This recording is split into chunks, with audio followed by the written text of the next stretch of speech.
আসসালামু আলাইকুম এভরিওয়ান। আহ সবাই কি শুনতে পাচ্ছেন আমাকে?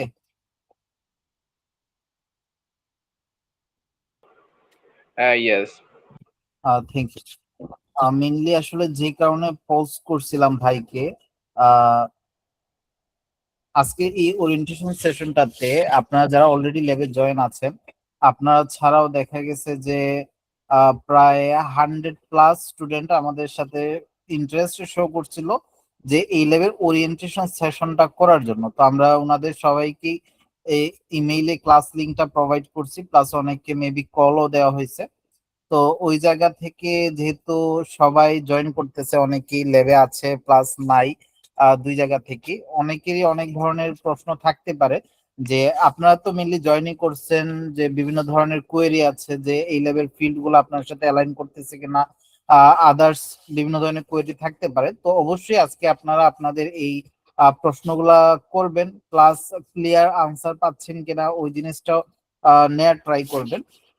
আর এছাড়া যারা অলরেডি ল্যাবে জয়েন আছেন সবার উদ্দেশ্যে আমি আসলে কিছু ইন্ট্রোডাক্টরি কথাবার্তা শেয়ার করতে চাচ্ছিলাম, মানে ইন জেনারেল সবার জন্য।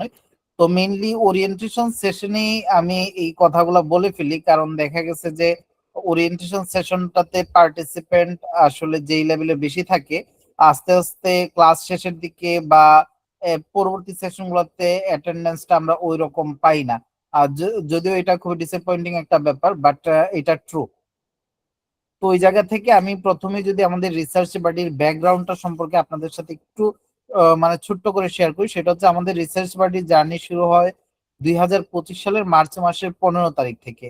তো আমাদের যে মেইন মিশন এন্ড ভিশন সেটা ছিল বাংলাদেশে আমরা একটা রিসার্চ কালচার ক্রিয়েট করব, যেখানে স্টুডেন্টরা একদম বিগিনার স্টেজ থেকে গাইডেন্স পাবে, রিসার্চ শিখবে, দেন তারা পাবলিকেশনের দিকে পৌঁছাবে।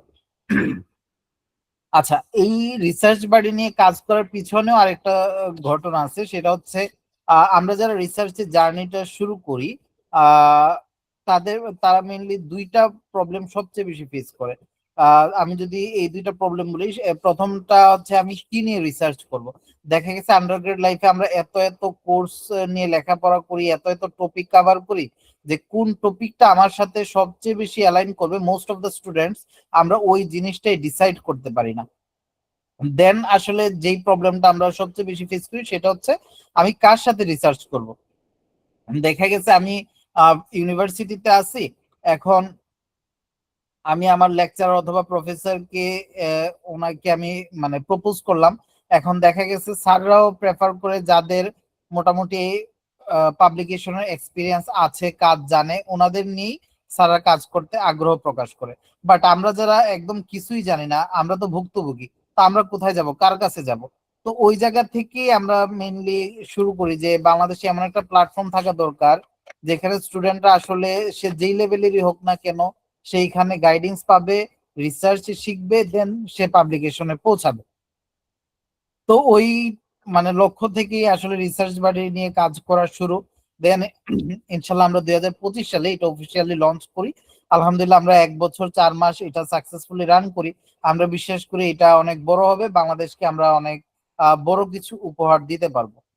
আচ্ছা, এটা গেল হচ্ছে আমাদের রিসার্চ বাড়ির পিছনের জার্নিটা। তো এখন আপনাদের সবার উদ্দেশ্যে কিছু আর কি মানে ইন্ট্রোডাক্টরি কথাবার্তা শেয়ার করাটা দরকার। সেটা হচ্ছে আপনারা যখন ল্যাবে জয়েন করেন, আপনার অনেক ইন্টারেস্ট নিয়ে জয়েন করেন।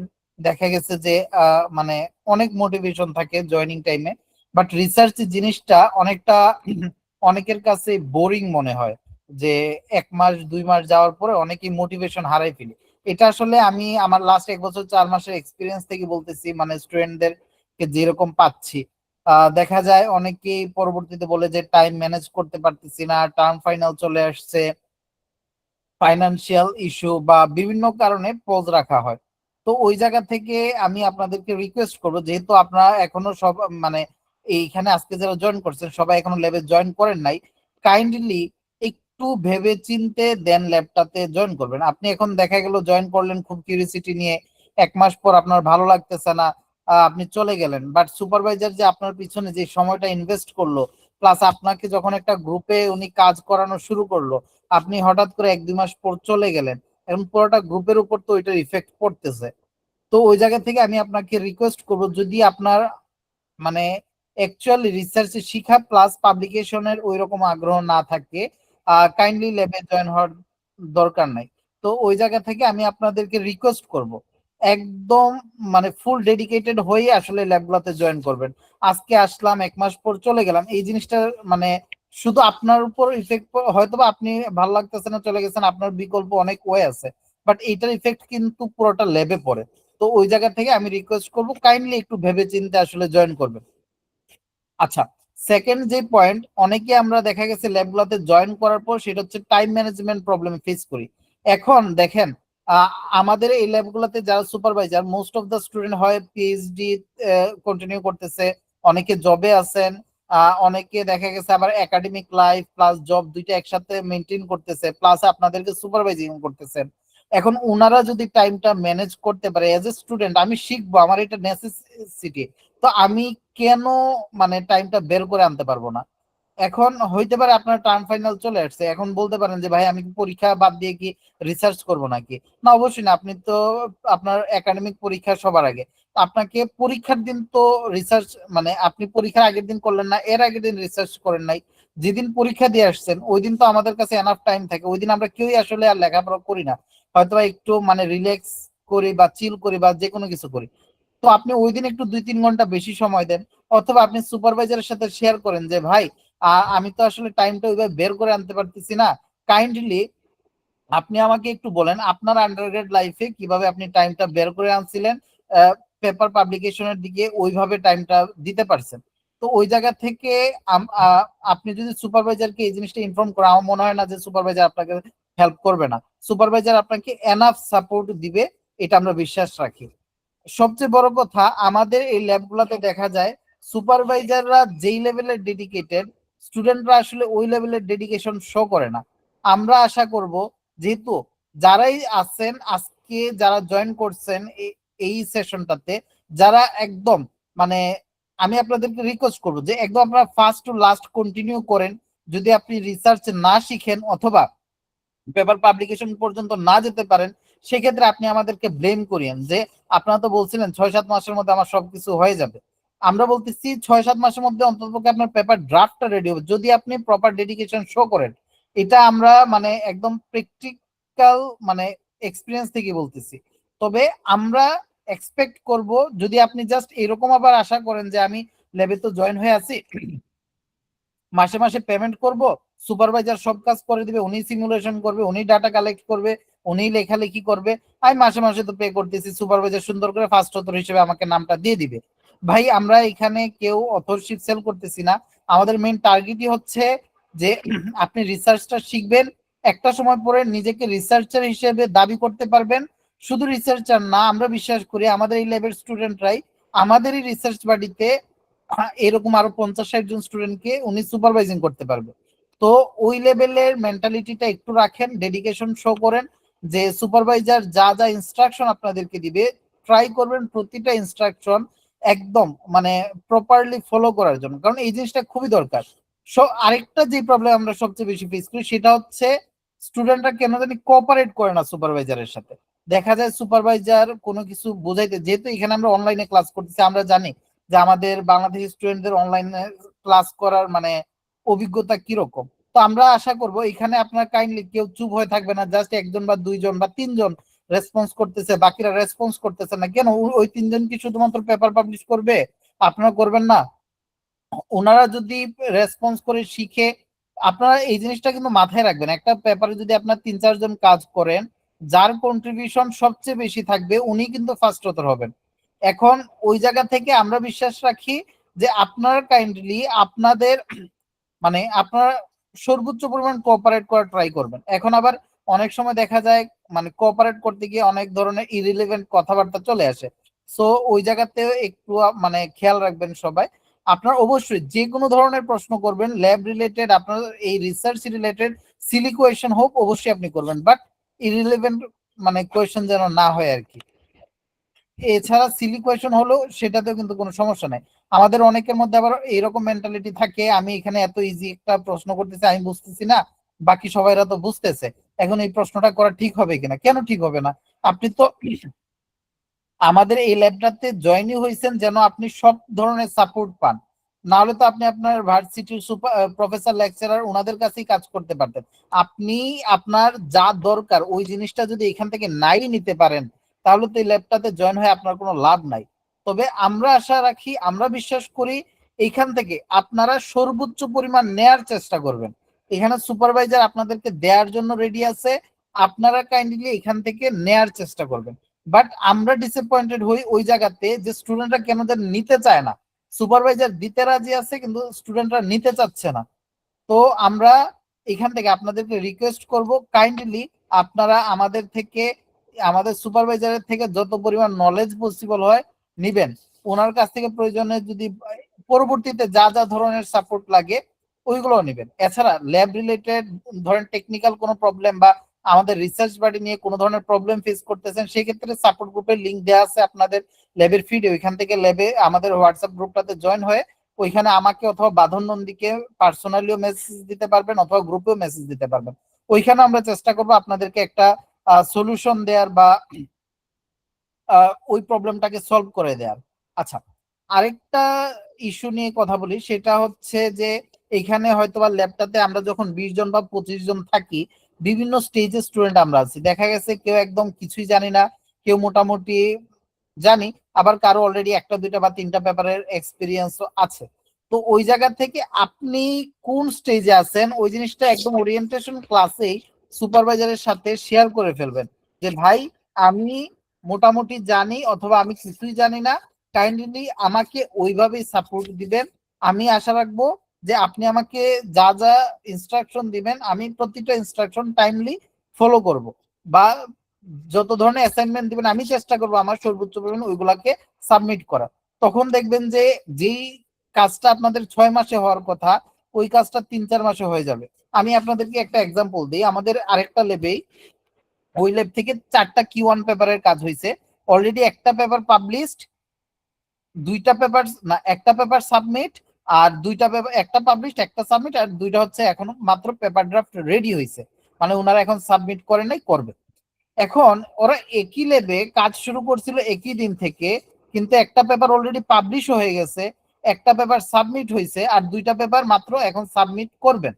তাহলে চিন্তা করেন ওরা একসাথে জয়েন করার পর, তাহলে আমরা এই জায়গা থেকেই বুঝতে পারি যে গ্রুপটা অলরেডি পাবলিশ করে ফেলছে ওনাদের ডেডিকেশন লেভেল অনেক ভালো ছিল, যারা অলরেডি সাবমিট করছে পরবর্তী ডেডিকেশন লেভেল ওনাদের ছিল। তাহলে একই টাইম ফ্রেমের মধ্যে 6 মাসের মধ্যে কেউ পেপার পাবলিশও করে ফেলতেছে, আবার কেউ 6 মাসের মধ্যে পেপার লেখা শুরুও করতে পারে না। তো এই জিনিসটা ডিপেন্ড করতেছে কিন্তু আপনাদের উপর। তো ওই জায়গা থেকে আমি আপনাদেরকে মানে একদম বলতে পারেন যে রিকোয়েস্ট করব যে আপনার ল্যাবগুলোতে জয়েন হওয়ার পরে অন্ততপক্ষে মিনিমাম যেই টাইমটা না দিলে নয়, অন্ততপক্ষে সেই টাইমটা দিয়ে। আর আরেকটা ইস্যু নিয়ে কথা বলার ছিল, ভুলে গেছি যদিও। আচ্ছা, মোটামুটি আমার মনে হয় আমি অলমোস্ট, আচ্ছা মনে পড়ছে আরেকটা জিনিস হচ্ছে, আমরা এখানে আমাদের বলে থাকি যে উইকলি একটা সেশন আর মান্থলি 4টা সেশন প্রোভাইড করা হবে মিনিমাম। এই জিনিসটা ডিপেন্ড করতেছে আপনাদের প্লাস সুপারভাইজারের উপর। কারণ দেখা গেছে আমাদের কয়েকটা ল্যাবে উইকলি একাধিক সেশন হচ্ছে, আবার কয়েকটা ল্যাবে দেখা গেছে উনি যখন সুপারভাইজার যখন সাব গ্রুপ ক্রিয়েট করে ফেলেন, গ্রুপগুলোকে আবার আলাদা আলাদা করে সেশন নিচ্ছেন, গাইডিংস করতেছে ওইভাবে।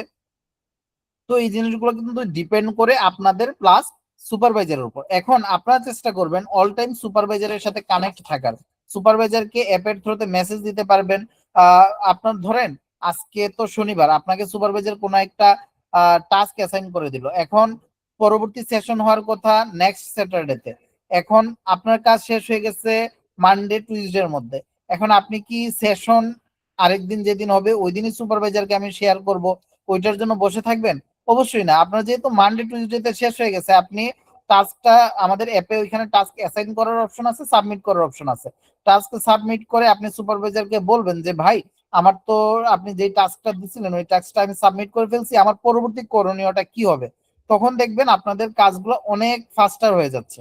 তো ওই জায়গা থেকে আমি আপনাদেরকে রিকোয়েস্ট করব, চেষ্টা করবেন যত দ্রুততম সময় আমাদেরকে কম টাকা পে করে আপনারা পাবলিকেশনে পৌঁছে যেতে পারেন। আমরাও মানে খুশি হই যদি কোনো ল্যাব তাড়াতাড়ি আসলে ওরা পাবলিকেশনের দিকে চলে যায় বা পেপার ড্রাফটটা রেডি করে ফেলে। মানে এটা আমাদের জন্য আসলে খুশির একটা ব্যাপার। তো ওই জায়গা থেকে আমরা এক্সপেক্ট করতেছি আপনারা আপনাদের সর্বোচ্চ লেভেলের ডেডিকেশন শো করবেন, আপনারা সর্বোচ্চ পরিমাণ কোঅপারেট করবেন, সুপারভাইজারকে আপনারা মানে সাপোর্ট করবেন যেন উনি আপনাদেরকে সুপারভাইজিং করে মজা পায়, আপনারাও ওনার কাছ থেকে শিখে মজা পান। যেহেতু এগুলা রিসার্চের কাজ টাজ মানে লেখাপড়া মানে আমাদের কাছে বোরিং জিনিসপাতি, এই জিনিসটাকে কতটুকু মানে ইন্টারেস্টিং করা যায় ওই জিনিসটাই কাইন্ডলি সবাই মিলে চেষ্টা করবেন। ধন্যবাদ সবাইকে। ভাই আমি অনেকক্ষণ সময় নিয়ে নিছি আপনার কাছ থেকে, আমি এক্সট্রিমলি সরি, বাট এই কথাগুলো আসলে বলার দরকার ছিল। আপনি শুরু করে দিতে পারেন আপনার সেশনটা।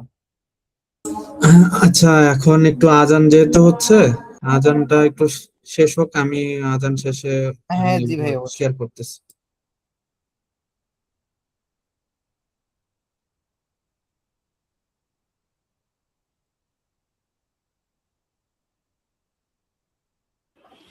রাকিব ভাই আপনি মনে হয় কিছু বলতে চাচ্ছেন। আসসালামু আলাইকুম। নামাজের জন্য কিছু বিরতি দিলে ভালো হতো। আহ 8:21 ভাই বাজে তো, 8:30 থেকে জামাত। আচ্ছা, যারা আসলে যাবেন আর কি, এটা যেহেতু এরকম মিটিং, যেহেতু মনে হয় 1 ঘন্টা টাইম, জানি না, আমি শিওর। তো আমি আসলে বেশি লং করব না এটা, যদিও। তো আহ, যারা যদি চলে যেতে চান যদি নামাজের জন্য, তারা পরবর্তীতে হয়তো রিসার্চ বাডি পেজ থেকে যদি এটা লাইভটা শেয়ার করে, তখন হ্যাঁ হ্যাঁ, দেখে রেকর্ড নিতে থাকবে, পারেন। সমস্যা নাই। ভাই হ্যাঁ, আমার মনে হয় যে আপনি যদি জামাতে অ্যাটেন্ড করতে চান আপনি গিয়ে অ্যাটেন্ড করে আসেন, সমস্যা নেই, ততক্ষণ হ্যাঁ, ক্লাস চলবে। আর পরবর্তী যেই পার্টটুকু আপনার মিস হয়ে গেছে ওই পার্টটুকু আপনি ওই যে রেকর্ডিংসটা আপনাকে প্রোভাইড করা হবে, সমস্যা হ্যাঁ, নেই। আর আপনি যে কোনো সময় অ্যাপসে আমাকে নক দিতে পারবেন। ঠিক ঠিক আছে রাকিব, হ্যাঁ ঠিক আছে, ওকে। ওকে, থ্যাংক ইউ ভাই। ওকে, আসসালামু ঠিক আছে। আচ্ছা, আমি তাহলে এখন স্ক্রিনটা শেয়ার দিতেছি। আমি আমার প্রেজেন্টেশনটা শুরু করতেছি। সবাইকে একটু বলবো যে আমাকে ইন্টারাপ্ট করবেন না।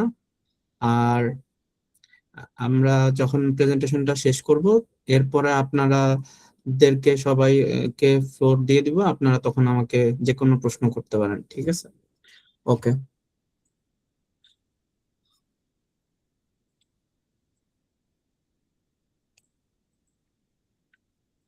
দেখা যাচ্ছে? হ্যালো, এখন দেখা যাচ্ছে? জি দেখা যাচ্ছে। আচ্ছা আচ্ছা। সো আমি নাইমুল ইসলাম উদয়।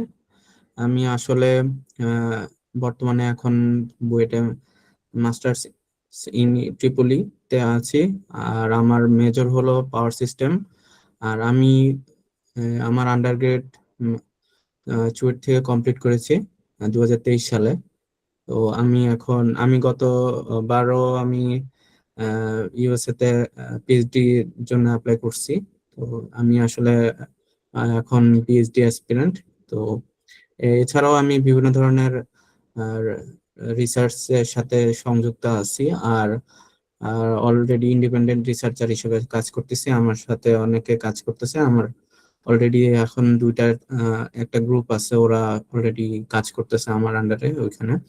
তো মেইনলি শুরু করা যাক, যেটা হলো যে রিসার্চ বাড়িতে আমার যে ল্যাবটা, ওটা হলো power system, cyber security and AI in renewable energy. তো আপনারা দেখেই বুঝতেছেন যে এখানে আসলে কি কি জিনিসগুলো নিয়ে আসলে আমরা রিসার্চ করব। তো মেইনলি যেটাতে থাকবে হলো পাওয়ার সিস্টেম, সাইবার সিকিউরিটি আর এআই। তো আসলে আমাদের দেশে দেখা যায় যে এই এখন যেরকম টেকনোলজি বা ট্রেন্ডিং যেসব জিনিসগুলো চলতেছে, তার মধ্যে সাইবার সিকিউরিটি অনেক বেশি দেখা যায় যে এটার অ্যাপ্লিকেশনটাও বেশি, আবার এআই এর অ্যাপ্লিকেশনটাও বেশি। কারণ অলরেডি অনেকগুলো এআই এজেন্ট মডেল চলে আসছে। আপনারা অলরেডি অনেকে ক্লড ইউজ করেন, ফ্যাবল ইউজ করেন, এগুলা জানেন। কিন্তু কথা হলো যে এগুলার যে আরো অ্যাপ্লিকেশন আছে, আমরা যে রিসার্চে ওইগুলো ইউজ করতে পারি। অথবা আমরা অনেকে আছে আমাদের এখানে cyber security, cyber hacking, ethical hacking এগুলো শিখি। কিন্তু আমরা দেখা যায় যে আমরা মনে করি যে আসলে এগুলার অ্যাপ্লিকেশন মনে হয় শুধুমাত্র খালি আমরা হ্যাকিংই শিখবো অথবা সাইবার অ্যাটাক শিখবো, সাইবার ডিফেন্স শিখবো। কিন্তু এগুলার যে একটা আলাদা প্ল্যাটফর্ম আছে, অ্যাপ্লিকেশন আছে পাওয়ার সিস্টেমে, এটা নিয়ে আসলে সবাই কথা বলে না। তো মেইনলি আমাদের যে ল্যাবটা, এই ল্যাবের গোলটা হচ্ছে যে আমাদের ট্রেন্ডিং যে রিসার্চ গুলো আছে এআই আর এনার্জি সেক্টরে, বর্তমানে আমাদের দেখা যাচ্ছে যে ট্রেডিশনাল যে পাওয়ার সিস্টেম থেকে আমরা এখন রিনিউয়েবল এনার্জির দিকে শিফট করতেছি। তো আমাদের সরকার এমনিতে এখন অলরেডি বলে ফেলছে যে 2030 সালের ভিতরে 40% এনার্জি, ক্লিন এনার্জি থেকে হারনেস করা হবে। তো এই জন্য আমাদের এখন যেই রিসার্চ গুলো আছে, ট্রেন্ডিং রিসার্চ গুলো আরো আপডেট হচ্ছে। আর সেকেন্ড যেটা হলো যে আমাদের এই ল্যাবের আরেকটা গোল হলো যে আমরা যে সব আননোন নিড যেগুলো আছে পাওয়ার সেক্টরে, ওইগুলা সম্পর্কে আমরা ওইগুলো আমরা হ্যান্ডেল করব। বিভিন্ন ধরনের আমাদের দেখা যায় যে প্রেডিক্টেবিলিটি আছে, কন্টিনজেন্সি আছে। তো এই সব জিনিসগুলো আসলে হ্যান্ডেল করা লাগে। যেমন দেখা যায় যে অনেক সময় রাফ ওয়েদার বা বিভিন্ন ধরনের আহ, যদি ইনফ্রাস্ট্রাকচার ড্যামেজ হয়, তখন আমাদের পাওয়ার সিস্টেম গুলো কিভাবে কাজ করে, কিভাবে এগুলা বিভিন্ন ধরনের ডিসিশন নেয়। সো এইসব জিনিসগুলো আসলে আমাদের হ্যান্ডেল করতে হবে। আর আমাদের মেইন প্রত্যেকটা ল্যাবেরই মানে টার্গেট থাকে যে আমরা হাই ইম্প্যাক্ট কনফারেন্স আর জার্নাল গুলো করবো। তবে আমার ল্যাবে আমি নিজে দেওয়া আছে জার্নালের প্রতি বেশি ইন্টারেস্ট। আর আপনাদের আসলে ক্রিটিক্যাল থিঙ্কিং এ আমি হেল্প করব, যে কিভাবে আপনারা আপনাদের রিসার্চের যে কিভাবে চিন্তা করতে হয়, অথবা আপনারা কিভাবে নিজে থেকে রিসার্চটা শুরু করবেন, অথবা আপনাদের নিজেরা নিজেরা কিভাবে এই মানে নিজেদের কে গাইড করবেন। অথবা যদি কোনো হেল্প লাগে, ওটা তো আমি আছি। আর যদি আর নিজেরা নিজেরা যদি পেপার পাবলিশ করতে চান, তাহলে আপনারা কিভাবে একটা পেপার শুরু থেকে শেষ পর্যন্ত আপনারা এটা নিয়ে চিন্তা করবেন, অথবা আপনাদের স্টেপস গুলো কি কি থাকবে, ওইগুলা নিয়ে আমরা এই ল্যাবটাতে ডিসকাস করব।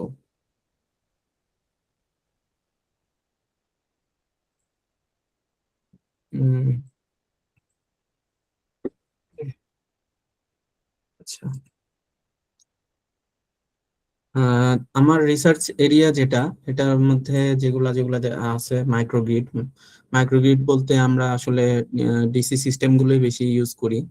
DC to AC, AC to DC, অথবা HVDC, high high voltage DC system, solar PV system, wind energy conversion system.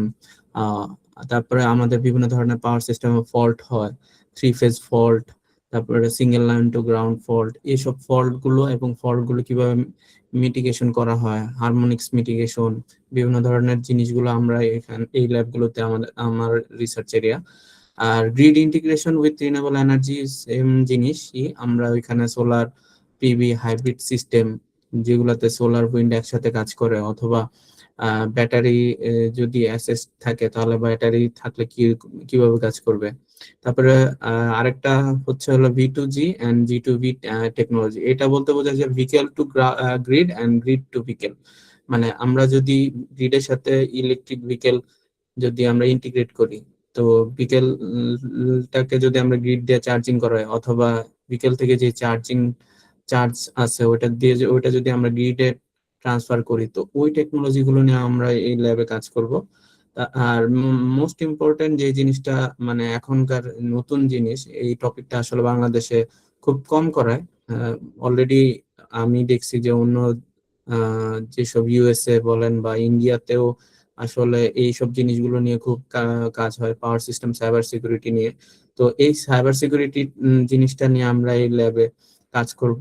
আর বিভিন্ন ধরনের অপটিমাইজেশন অ্যালগরিদম আছে, আমাদের বিভিন্ন ধরনের প্রোগ্রামিং আছে, যেরকম লিনিয়ার প্রোগ্রামিং অথবা মিক্স ইন্টিজার লিনিয়ার প্রোগ্রামিং, কিভাবে আমরা এগুলা অ্যাপ্লিকেশন গুলো করব। আর আমরা এছাড়াও যেগুলো মেশিন লার্নিং আছে, ডিপ লার্নিং আছে, বিভিন্ন ধরনের নিউরাল নেটওয়ার্ক, অথবা আমরা যদি কনভলিউশনাল নিউরাল নেটওয়ার্কের কিভাবে স্ট্রাকচার তৈরি করতে হয়, এগুলো সব আমরা অ্যাপ্লিকেশন গুলো এই ল্যাবের রিসার্চ এরিয়াতে দেখব।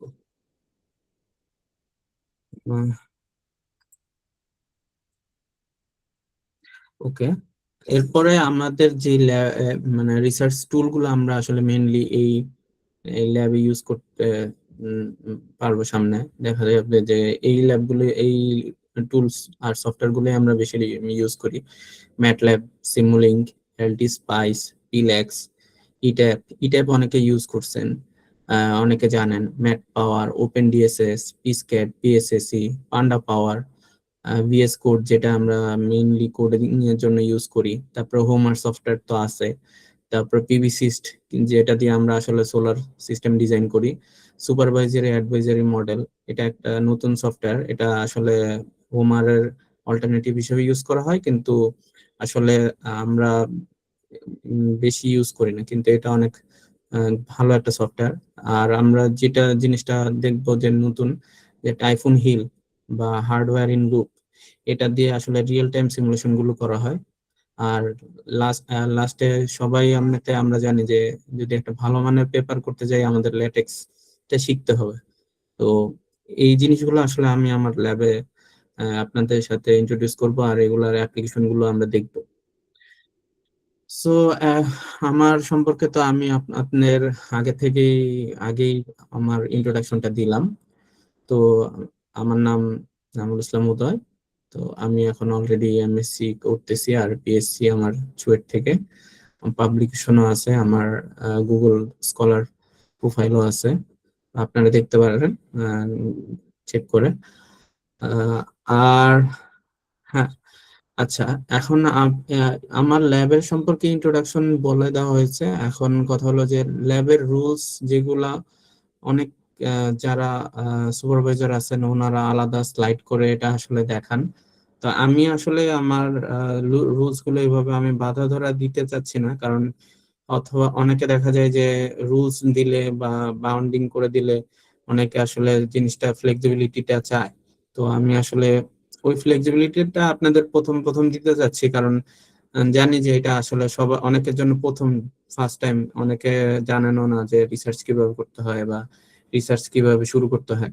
তো এই জন্য আমি আপনাদের বলবো যে ল্যাবে আমাদের যেহেতু বলা আছে যে রিসার্চ বাড়ি থেকে প্রত্যেক সপ্তাহে একটা করে আমাদের লাইভ সেশন হবে, মানে ল্যাবের সেশন গুলো হবে।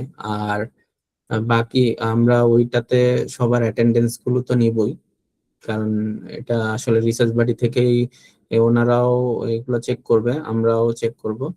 তো এরপরে হলো আমরা প্রত্যেক যতজন হবে সবাইকে, অলরেডি আমার ল্যাবে 4 জন আছে, তো যতজন হবে সবাইকে আমরা আসলে এক একটা গ্রুপে ভাগ করে তারপরে আমরা এক একটা তাদের সাথে টাস্ক ডিস্ট্রিবিউট করে দেব, যে হ্যাঁ কিভাবে আমরা আসলে শুরু করব। আর তাদের আগে তাদের রিসার্চ ইন্টারেস্ট গুলো আগে সম্পর্কে জানবো। জানার পরে তাদের কি ইচ্ছা বা তাদের টাইম লাইন কেমন বা কয়েকদিন তারা থাকতে চান। হ্যালো, কিছু সমস্যা হচ্ছে? হ্যালো, আচ্ছা ঠিক আছে, আমি এটা মনে হয় অন্য কোনো সমস্যা।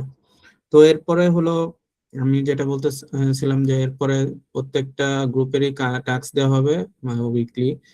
এরপরে তাদের কাছ থেকে ফিডব্যাক নেওয়া হবে, তারা কি কি কাজ করলো বা এগুলা।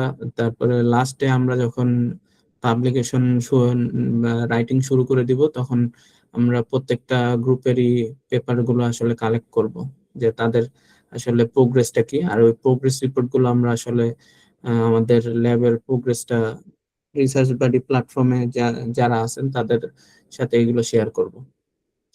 সো এটা ছিল আমার ইন্ট্রোডাকশন স্লাইড আমার দেয়া। তো আমি আসলে মেইনলি আপনাদের সাথে যেটা শেয়ার করতে চাচ্ছি এটা এটা হলো আমি আপনাদের একটু হালকা টাচ দিব পাওয়ার সিস্টেম সাইবার সিকিউরিটি নিয়ে।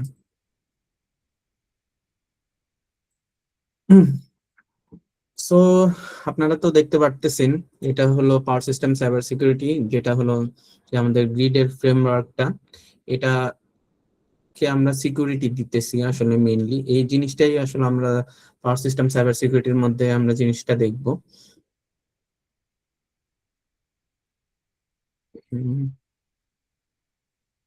সো এটা হলো আমার প্রেজেন্টেশন আউটলাইন। এর মধ্যে আমি বিভিন্ন ধরনের কোর ফান্ডামেন্টাল কেসগুলো, যে তারপরে বিভিন্ন ধরনের সিস্টেম লেয়ার সাইবার সিকিউরিটির ওইগুলা নিয়ে আমার আমরা এগুলা। জি রাবিয়া, বুঝছি, কিছু বলতে চাচ্ছেন? জি, বলতে চাচ্ছিলাম যে আপনার গুগল মিটের ইন্টারফেসটা একটু সরালে ভালো হতো। আহ এটা এটা সরায় দিব। জি। এটা কিভাবে সরাবো? স্যার ডান সাইডে যে ক্রসটা আছে ওটা চাপলেই হবে। এটা উপরে আচ্ছা আচ্ছা আচ্ছা, ওকে, সরি সরি সরি। আচ্ছা, এখন সমস্যা, এখন হচ্ছে, এখন কোনো প্রবলেম হচ্ছে না? এখন তো দেখা যাচ্ছে, তাই না? জি, এখন ঠিক আছে। আচ্ছা আচ্ছা আচ্ছা, সরি, আমি আসলে মানে খেয়াল করিনি। আমি মনে করছিলাম যে এটা সাইডে সবাইকে দেখা যাচ্ছে, তো এই কারণে। সো আমার প্রেজেন্টেশন আউটলাইনটা ছিল যে আমরা মেইনলি সাইবার সিকিউরিটির মধ্যে কিভাবে আমরা এই যে কনসেপ্টটা সাইবার সিকিউরিটি আর স্মার্ট গ্রিড দুইটা কিভাবে একসাথে হয় ওই জিনিসটা আগে দেখবো। তারপর গ্রিডের সাথে এই যে আমাদের ডাটা কমিউনিকেশন, ইলেকট্রিক আর ইলেকট্রিসিটি ফ্লো এর যে একটা ইন্টার রিলেশন আছে, এই জিনিসটা আমরা দেখবো। তারপরে আমাদের বিভিন্ন ধরনের সাইবার অ্যাটাক গুলো আছে যেগুলো আসলে অলরেডি পাওয়ার সিস্টেমে হয়েছিল, তো ওই জিনিসগুলো আমরা এখানে হিস্টোরি গুলো জানবো।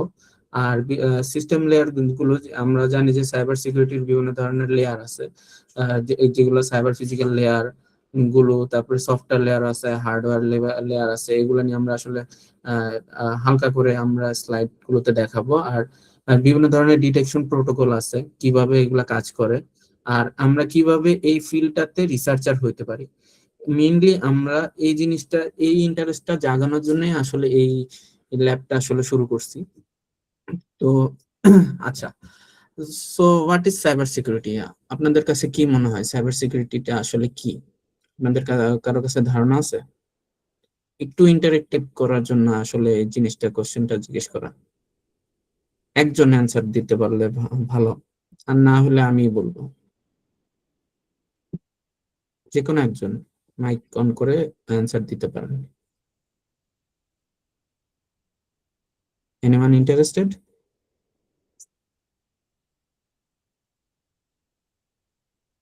আমি কি তাহলে শুরু করব নাকি কেউ বলতে চাচ্ছেন কিছু?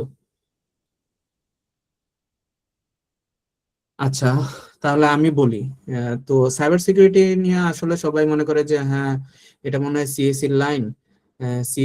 সিএসসি তে যারা আছে তারাই এটা শিখবে, যারা ইটিতে আছে অথবা যারা ডাটা সায়েন্টিস্ট বা ডাটা নিয়ে কাজ করে তাদেরই মেইনলি এই জিনিসটা। তো সাইবার সিকিউরিটিতে আমাদের মেইন জিনিসটা হলো সিআইএ ট্রেড, একটা ট্রায়োড যেটাকে বলে, এটাই হলো আসলে মেইন জিনিসটা। সিআই এর মধ্যে আছে হলো কনফিডেন্সিয়ালিটি, ইন্টিগ্রিটি আর অ্যাভেলেবিলিটি। তো কনফিডেন্সিয়ালিটি অফ ডাটা বা এটা বলতে বোঝায় যে আমরা যে সেনসিটিভ সিক্রেট যেগুলো আছে এগুলো আসলে আমরা কিভাবে কনফিডেন্সিয়াল রাখবো, জিনিসগুলোকে আমরা সিক্রেট রাখার চেষ্টা করব, ওই জিনিসটাই হলো কনফিডেন্সিয়ালিটি। সো আমরা যখন পাওয়ার গ্রিড এটা বোঝাই যে আমরা এটা বোঝাই যে যখন আমরা কোনো বাইরের থেকে অ্যাটাকার বা ইন্ট্রুডার আসে, ওরা যেন কোনো আমাদের এই যে গ্রিডের যে ম্যাপ বা তারা কোনো গ্রিডের পাসওয়ার্ড জন্য এটা যেন অ্যাক্সেস না করতে পারে, এটাই হলো আমাদের কনফিডেন্সিয়ালিটি। ইন্টিগ্রিটিটা বোঝায় যে আমরা যে ডাটাগুলো আছে বা আমরা যে ডাটাগুলো পাবো বা আমরা যে গ্রিড থেকে যে ডাটাগুলো মনিটরিং করে আসে এগুলো যেন সবসময় ট্রু থাকে। কারণ দেখা যায় যে অনেক সময় হ্যাকাররা কি করে যে আমাদের এই রিমোট কম্পিউটার গুলো থেকে তারা দেখা যায় যে একটা ফলস ডাটা দিয়ে দেয় বা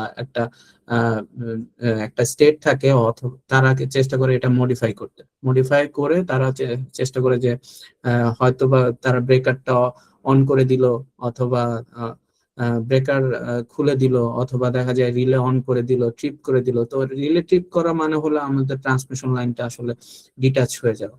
তো ইন্টিগ্রিটি আমাদের সাইবার সিকিউরিটির মধ্যে পড়ে। আর অ্যাভেলেবিলিটি এটা হলো যে আমাদের যে যখন আমরা অ্যাক্সেসটা চাবো তারা যেন আসলেই যেন অ্যাক্সেসটা দেয়। কাদের দিতে হবে? আমরা মেইনলি আমরা চেষ্টা করব যে যারা হ্যাকার বা ওদের যেন না দিই। আমরা আসলে মেইনলি যারা ওইখানে ডাটা সেন্টারে কাজ করে ইঞ্জিনিয়ার হিসেবে যারা আছে তারাই যেন এই জিনিসটা নিয়ে কাজ করে। তো আমাদের এই জিনিসগুলো আসলে দেখতে হবে যে সবসময় যেন আমরা যখনই ডাটা অ্যাক্সেসটা চাবো বাট তখন যেন তারা এটা দিতে পারে।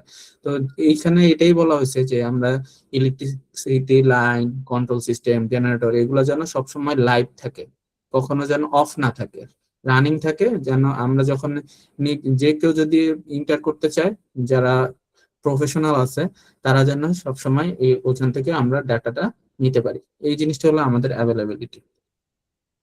সো আমাদের স্মার্ট গ্রিডের প্রচলনটা শুরু হয়েছে আগে। আমরা যখন ট্রেডিশনাল পাওয়ার সিস্টেম গুলো বলতে বোঝাই যে আমরা গ্যাস টারবাইন অথবা স্টিম টারবাইন দিয়ে যখন চলতো, অথবা দেখা যেত যে ফুয়েল দিয়ে যেগুলো চালায়, তো এইগুলো আসলে mainly one way energy pipeline. আসলে আমাদের দেখা যায় যে হ্যাঁ আমরা দেখা যাচ্ছে যে নন রিনিউয়েবল এনার্জি গুলো দিচ্ছি, দেওয়ার পরে এগুলা দিয়ে আমরা বার্ন করতেছি, ওইখান থেকে পাওয়ারটা আমরা লং ডিস্টেন্স মানে লং ট্রান্সমিশন লাইন দিয়ে আমরা কোন একটা জায়গায় পাঠাচ্ছি, ঠিক আছে। কিন্তু এখন যেই সিস্টেম গুলো হচ্ছে স্মার্ট গ্রিড গুলো হলো টু ওয়ে সুপার হাইওয়ে। তো এখানে আমাদের দেখা যায় যে ফিজিক্যাল ইলেকট্রিসিটিও পাঠানো যায়, আবার দেখা যায় যে ডিজিটাল ট্র্যাকিং গুলো করা যায়, যে ডাটা গুলো যেমন আমরা ট্রান্সমিশন লাইন গুলোতে এখন রিলে দিয়ে হয়, সেন্সর দেওয়া থাকে, ইলেকট্রিক সেন্সর। এই সেন্সর গুলো দিয়ে আমরা অলওয়েজ আমরা ডাটা গুলো মনিটর করতে পারি। তো তাহলে আমরা ওইখান দিয়ে ইলেকট্রিসিটিও ফ্লো করতে পারতেছি, আমরা কারেন্ট ভোল্টেজ ওইগুলাও আমরা ফ্লো করা যাচ্ছে। আবার এদিক দিয়ে আমরা ডিজিটালি ডাটা গুলো আমরা ট্র্যাক করতে পারতেছি। আর এখন আমাদের বাসা বাড়িতে স্মার্ট ইলেকট্রিসিটি মিটার আছে, বিভিন্ন ধরনের লাইনে দেখা যায় রিমোট সেন্সর দেওয়া থাকে। তারপর অলরেডি এমনিতে স্কাডা সিস্টেমটা তো আছে, যেটা আসলে মেইনলি গ্রিড ডিসপ্যাচ সেন্টারে দেওয়াই থাকে, যে ওরা আসলে supervisory control and data acquisition সিস্টেমের মাধ্যমে ওরা রিমোট কন্ট্রোলটা চেষ্টা করে। তো এই জিনিসটা আসলে আমাদের গ্রিড ডিসপ্যাচ সেন্টারে থাকে। তারপরে আমাদের এই স্মার্ট গ্রিডটা থাকার কারণে দেখা যাচ্ছে কি আমরা বিভিন্ন ধরনের রিমোট লাইনগুলো যেগুলো আমরা মানে আমরা হয়তো বা নিজেরা ফিজিক্যালি গিয়ে চেঞ্জ করতে পারি না, ওগুলো আসলে আমরা দেখা যায় যে হ্যাঁ লাইনগুলো ওর ব্রেকার গুলো আমরা ইনস্ট্যান্টলি অন করতে পারতেছি বা অফ করতে পারতেছি, অথবা জেনারেশন গুলো আমরা মনিটর করতে পারতেছি। যদি কখনো জেনারেশন বেশি হয় তখন আমরা ওইগুলা কিভাবে রিজার্ভ করব, অথবা আমাদের যদি লোড বেড়ে যায় তখন জেনারেশন কিভাবে বাড়াইতে হবে, অথবা যেখান থেকে আমরা রিনিউয়েবল এনার্জি থেকে যেসব পাওয়ার গুলো পাচ্ছি ওই পাওয়ার গুলো যদি আমরা দেখা যায় যে এগুলো আমরা গ্রিড সেন্টারে এনে কিভাবে কোন কোন বাসে দিব, এই জিনিসগুলো আমরা আসলে হ্যান্ডেল করতেছি স্মার্ট গ্রিডে। তো ফার্স্ট গ্রিডে সাইবার অ্যাটাকটা হয়েছিল 2015 সালের ডিসেম্বরের 23 তারিখে। তো এইখানে আসলে অ্যাটাকাররা প্রথমে তারা একটা ইউক্রেনের আর যেই পাওয়ার ডিস্ট্রিবিউশন কোম্পানি ওইটার যে গ্রিডে তারা প্রথম সবচেয়ে বড় অ্যাটাকটা চালায়। তো এই অ্যাটাকটা ওরা আসলে কিভাবে করে, তারা প্রথমে আসলে একটা ইমেল পাঠায় সবাইকে। তো ইমেলটা ছিল যে এটা একটা ফিশিং ইমেল। তো ফিশিং ইমেলটা রিসিভ করার পরে তাদের দেখা গেছে যে কম্পিউটারটা ফ্রিজ হয়ে যায়। আর অটোমেটিক তাদের এর মনিটরের মাইস বা মাউসের যে কার্সরটা ওটা নড়তে থাকে।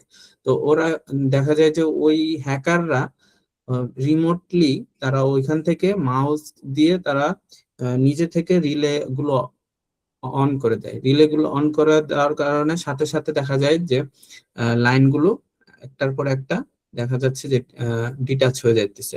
তো এর সাথে সাথে দেখা যায় যে তাদের পুরা গ্রিডটা একটা এরিয়া তে পুরা গ্রিডটা ফল করে। তো এই ফলের কারণে দেখা যায় যে তাদের 2,30,000 সিটিজেন দেখা যায় যে কারেন্ট ছিল না, তারা অন্ধকারের মাঝে ছিল। তো তো মেইনলি আসলে তারা মানে এই সাইবার অ্যাটাকটা গুলো এরকমই করে যে দেখা যায় যে যারা অ্যাটাকার তারা চেষ্টা করে হয় একটা রিলে অন করে দিবে, অথবা তারা একটা লাইন ট্রিপ করে দিবে। ট্রিপ করার ফলে দেখা যায় যে গ্রিড ক্যাসকেডিং শুরু হয়, বা দেখা যায় যে একটা সিস্টেম ব্ল্যাক আউট হয়ে যায়। তো ব্ল্যাক আউট হয়ে গেলে আমরা দেখা যায় যে যেহেতু আমাদের মেইনলি স্মার্ট গ্রিডটা আসলে ইন্টারকানেক্টেড, তো একটা গ্রিডের সাথে আরেকটা গ্রিডে দেখা যায় একটা টাই লাইন সিস্টেমটা থাকে। তো এই টাই লাইনের ভিতর দিয়ে দেখা যায় যদি আমরা যদি ডাটাটা মানে অ্যাক্সেস করতে পারি একটা বাসে, তো তারা তাদের নেইবার যে বাসগুলো আছে ওইগুলাতেও তারা ওই ডাটাগুলো অ্যাক্সেস করার সুবিধা পায়। তো যদি আমরা সাইবার অ্যাটাক আমরা যদি ডিফেন্ড করতে চাই, তাহলে আমাদের হয় একটা বাস আইসোলেট করা লাগবে, অথবা আমাদের একটা গ্রিড সেন্টারকে আইসোলেট করা লাগবে। এটা ডিপেন্ড করতেছে আসলে মেইনলি একটা কতটুকু সিভিয়ার। তো সো এই জন্য আমাদের ডিসিশনও নেওয়া লাগবে। সো এছাড়াও আরো বিভিন্ন ধরনের হিস্টোরিক্যাল আইসিএস অ্যাটাক যেগুলো ছিল, তো 2010 সালে ছিল স্টাক্সনেট। তো এরা আসলে ম্যালিসিয়াস কোড জেনারেট করে ওরা কি করছিল যে নিউক্লিয়ার সেন্ট্রিফিউজ স্পিডটারে অল্টার করে দিছিল। তো এর কারণে দেখা গেছে যে ফিজিক্যাল টারবাইন গুলো ডিস্ট্রয় হয়ে গেছিল। আর 2016 সালে ইন্ডাস্ট্রিয়ার যেটা, ওরা হলো একটা অটোমেটেড মালওয়্যারের মাধ্যমে তারা পাওয়ার প্রোটোকলটাকে সাথে ডিরেক্টলি কথা বলছে। কথা বলার পরে তারা কি করছে যে কিয়েভ একটা রাজধানী আছে, ওইটাকে পুরাটা অফলাইন করে দিছে। ওরা একটা পুরা রাজধানীকে বন্ধ করে দিছিল যে জাস্ট একটা অটোমেটেড মালওয়্যারের মাধ্যমে। তারপরে আরেকটা সিস্টেম যেটা 2017 সালে ট্রাইটন, তো ইনফেক্টেড সেফটি ইনস্ট্রুমেন্টেড সিস্টেম যেটা, এটা আসলে পেট্রোকেমিক্যাল ফ্যাসিলিটিতে অ্যাটাক করছিল। তো এরা আসলে কি করছিল যে অটোমেটিক সেফটিটাকে বাইপাস করে শাটডাউন করে ফেলছিল পুরো একটা পেট্রোকেমিক্যাল ফ্যাসিলিটি। আর 2021 সালে রিসেন্টলি যেটা হয়েছে যে র্যানসম ওয়্যার স্ট্রাইক, যেটা আসলে মেইনলি ফুয়েল পাইপলাইনকে পুরো কমপ্লিট শাটডাউন করছিল, যেটার কারণে দেখা গেছে যে রিজিওনাল এনার্জি প্যানিক শুরু হয়ে গেছে। যে আমরা দেখা গেছে যে ফুয়েল পাচ্ছে না, তো ফুয়েল স্কারসিটি শুরু হয়ে গেছিল। তো এইগুলো হচ্ছে আমাদের সাইবার অ্যাটাকের বিভিন্ন ধরনের এক্সাম্পল। সো আমাদের যে এখনকার স্মার্ট গ্রিডের সিকিউরিটি বা তারা যে সিকিউরিটির জন্য সাইবার অ্যাটাকের জন্য তারা কি কি ডিফেন্স স্ট্র্যাটেজি গুলো ফলো করে, যেমন একটা হলো ডিফেন্স ইন ডেপথ, আরেকটা হচ্ছে network micro segmentation, into encryption, আর zero trust access. So defence in ডেপথে আসলে আমরা জানি যে বিভিন্ন ধরনের ওয়াল থাকে, প্রোটেকশন ওয়াল। তো আমরা চেষ্টা করবো যে অ্যাটাকাররা যেগুলো থাকে যে এই ওয়ালগুলো যেন তারা বাইপাস করতে না পারে। তো এই জন্য তারা বিভিন্ন ধরনের ইন্টারনাল নেটওয়ার্ক চেক পয়েন্টে তারা ব্লকার ইউজ করে। তারপর আমরা নেটওয়ার্কটাকে মাইক্রো সেগমেন্টেশন করি। তো বিভিন্ন ধরনের দেখা যায় যে ইন্ডাস্ট্রিয়াল স্ক্যাডা সিস্টেম যেগুলো আছে, তারা আসলে আহ, আহ, বিভিন্ন ধরনের কর্পোরেটদের জন্য ইমেল, ওয়েবসাইট এগুলা যেন তারা যেন অ্যাক্সেস করতে না পারে।